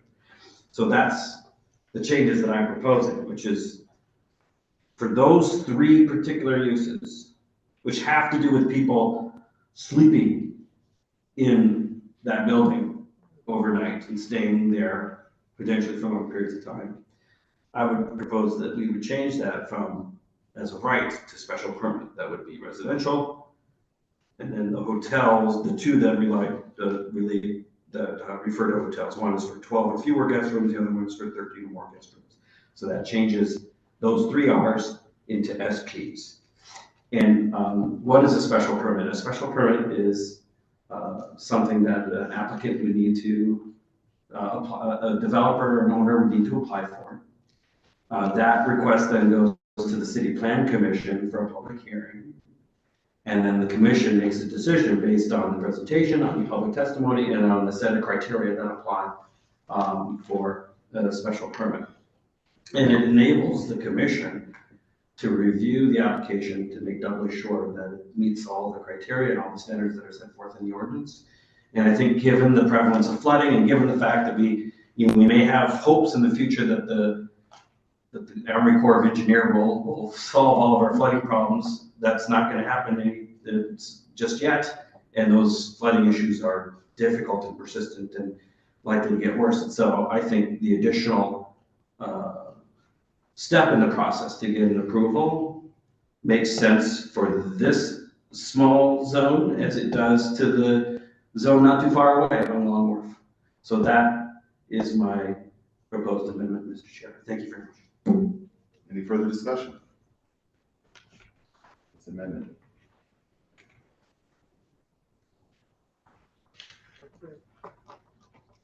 Okay, all in favor of this amendment, say aye. Aye. Aye. Any opposed? Any abstaining? The amendment passes. Now we're back.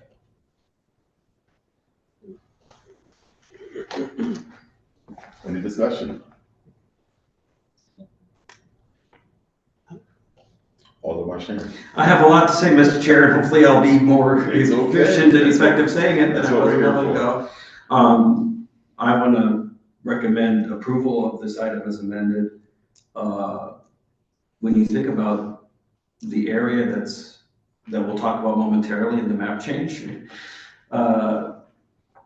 changing the regulations to foster and support dense, intensive development so close to a major transportation area makes a lot of sense economically and for the future vitality of that area. It's a tremendous, that's an area of tremendous potential, which is not currently being realized. And you know, we have high hopes for what the housing authority will do with the lot across the street, and that'll be a very important project. This zoning change will make possible future developments that could be transformative for that area and turn what's already a great asset, which is our wonderful train station, into the kind of destination that you see, for example, in Washington, D.C. I know that was cited in the report here, but I've been to the D.C. train station. It's great. You know, it's walkable from there to all sorts of attractions at the mall and the Capitol and so on. And so I think that overall, although I've had questions and concerns that I've expressed both at the commission meeting and here at the committee level, overall, I think the idea has a lot of merit. And given that we've made some changes, I wholeheartedly support this proposal, and I encourage colleagues to vote yes on the item as amended. Thank you, Mr. Chairman. Thank you, Alderman Marchand. Is there further discussion on this item as amended? Alder Saber. Thank you, Mr. Chair. I agree with my colleagues and I'm in full support of this item. I think that's an exciting step for the city, and you know, we know that we need a lot more housing in our community, and that putting housing in a spot like this, where we're anticipating potentially putting this TOC zone, makes a lot of sense next to transit.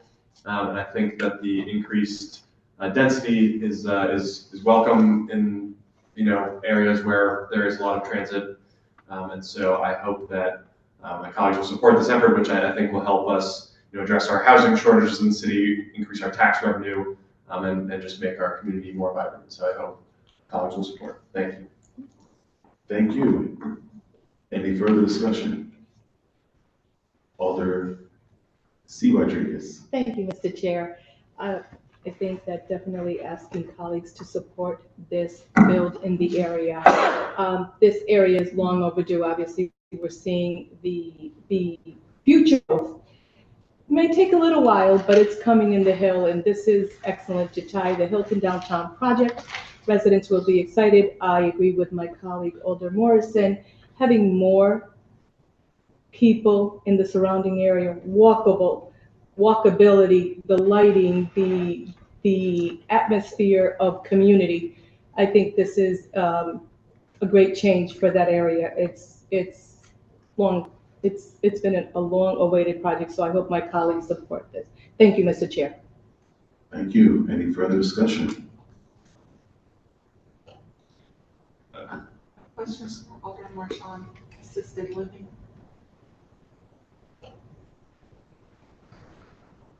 I hadn't thought about that. It's number 7 under resident.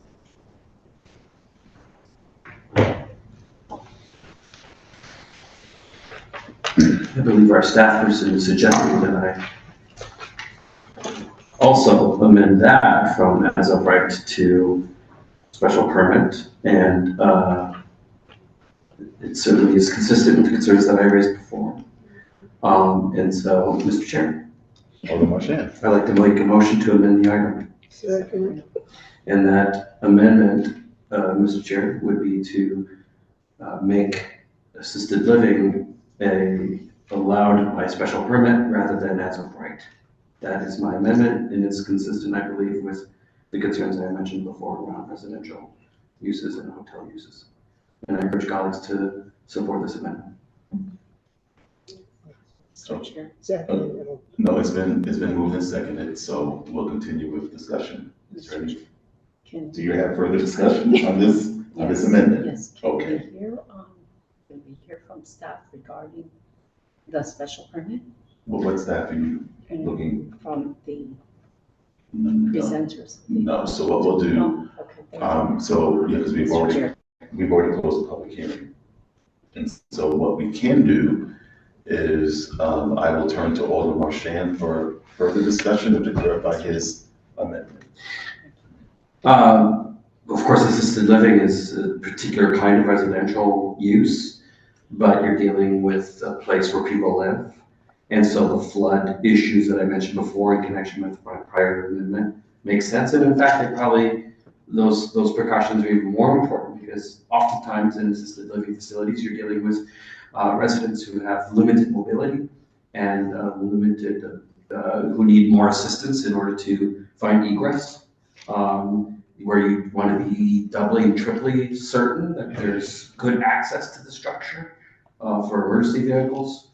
And so I think the reasons for including it for a kind of a regular residential use are even more important for an assisted living facility. And so it makes sense to me that we adopt the same approach for that particular use as we did for residential and for hotels. Thank you, Mr. Chair. Thank you. Any further discussion? Seeing none, all in favor of this amendment, say aye. Aye. Any opposed? Any abstaining? The amendment passes. We're back to the item as amended. Is there further discussion? Seeing none, all in favor of the item as amended, say aye. Aye. Any opposed? Any abstaining? The item will be given a favorable report to the board. Alderman Marchand. Mr. Chair, I move item 2. Second. Have been moved and seconded. Discussion on item 2. Alderman Marchand. Mr. Chair, I move to amend the item by substitution. Second. Moved and seconded. Discussion on the item. Yes. Thank you, Mr. Chair. I would just call my colleagues' attention once again to this packet prepared by our staff. Page 6, it makes mention of the fact that there's requested changes. They're maybe less substantive and more formal, and but they have to do with a revised title and order and petition to make certain corrections. And we heard about, this was referred to by our staff during the presentation of the item, and it seems prudent to make those changes, and so I recommend that we vote yes on this motion to amend by substitution. Thank you, Mr. Chair. Is there further discussion? All in favor of amending this item by substitution, say aye. Aye. Any opposed? Any abstaining? The item is amended. We're back to the original item as amended. Is there further discussion? Alderman Marchand. Mr. Chair, I recommend colleagues, I'm speaking in favor of the map amendment, which is a companion to the text amendment that we just amended and passed favorably.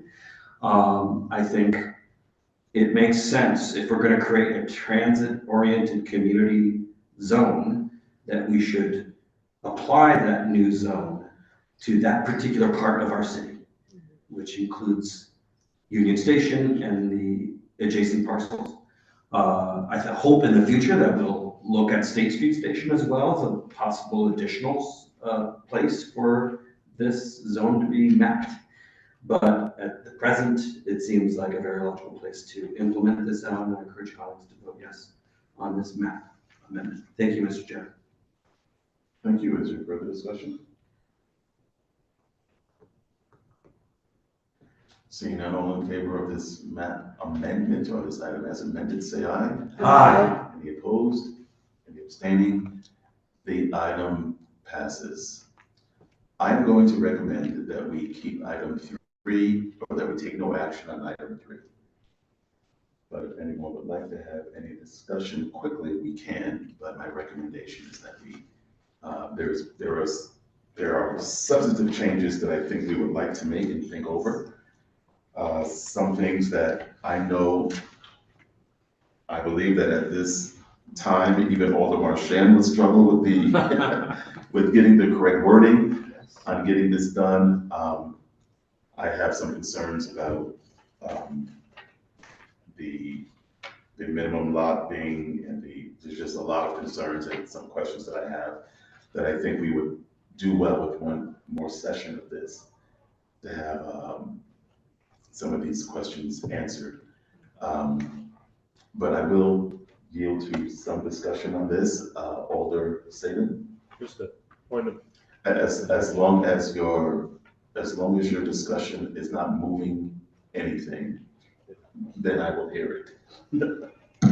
Thank you, Mr. Chair. I'm not sure if this qualifies as a point of information, but I'm wondering if we take no action on this item, would there still be potentially opportunity for public testimony at the next meeting? Okay, thank you. Mr. Chair? Alder E. Rodriguez. E-Rod. Thank you. I'd like to, I appreciate your recommendation and in listening to the testimonials of those who came before us today. I think it is very significant because we do need to look at the fact that New Haven is a historical city. And perhaps maybe today it was 0 to 1, which we believe as alders, I would say that there are a lot more ADUs out there.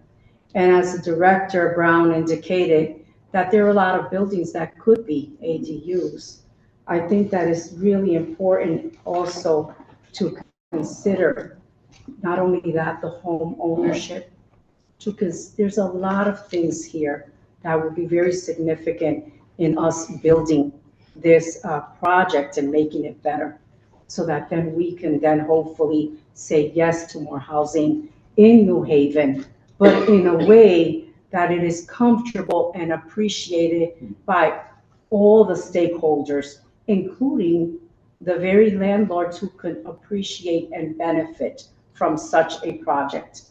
Also the people that should benefit, that it not be that more individuals who come into the city of New Haven, not that they would not be welcome, but that we would have more affordable housing for individuals in New Haven who would need it. Additionally, that we would have more residents of New Haven appreciate a project like this and build and have ownership, have become landlords. We all know that if you become a landlord, you are at a better stage financially, and it means a great deal when you own something. Thank you, Mr. Chairman. Is there any further comments, I should say, any further comments? And so I think there are some substantial changes in this that I think we should just mull over for perhaps our next meeting, or when we can get this back on the agenda. We didn't pass the first one quickly, and this is a lot different than what we first passed, and so we'll hold on to it for a bit. Is there another motion? We have committee action only. Alder Marchand. Mr. Chair, I move that we give leave to withdraw. We recommend the board give leave to withdraw to item number 4. Second. Having been moved and seconded, discussion on leave to withdraw. Alder Marchand. Mr. Chair, it's my understanding that the proponent of this item has decided not to pursue it, and so it's appropriate to give it leave to withdraw. And I encourage colleagues to vote yes on this motion. Thank you, Mr. Chair. Thank you. Is there any further discussion? Seeing none. All those in favor of giving this item leave to withdraw, say aye. Aye. Any opposed? Any abstaining? Okay, it passes. We will give the board a favorable recommendation to give this. We will give the board the recommendation to give this item a leave to withdraw. Is there another, let's go home. Yes. Mr. Chair, I move we adjourn. Second. All in favor? Aye. Any opposed? Okay, the ayes have it. Good night, everyone. Thank you. Oh, my goodness.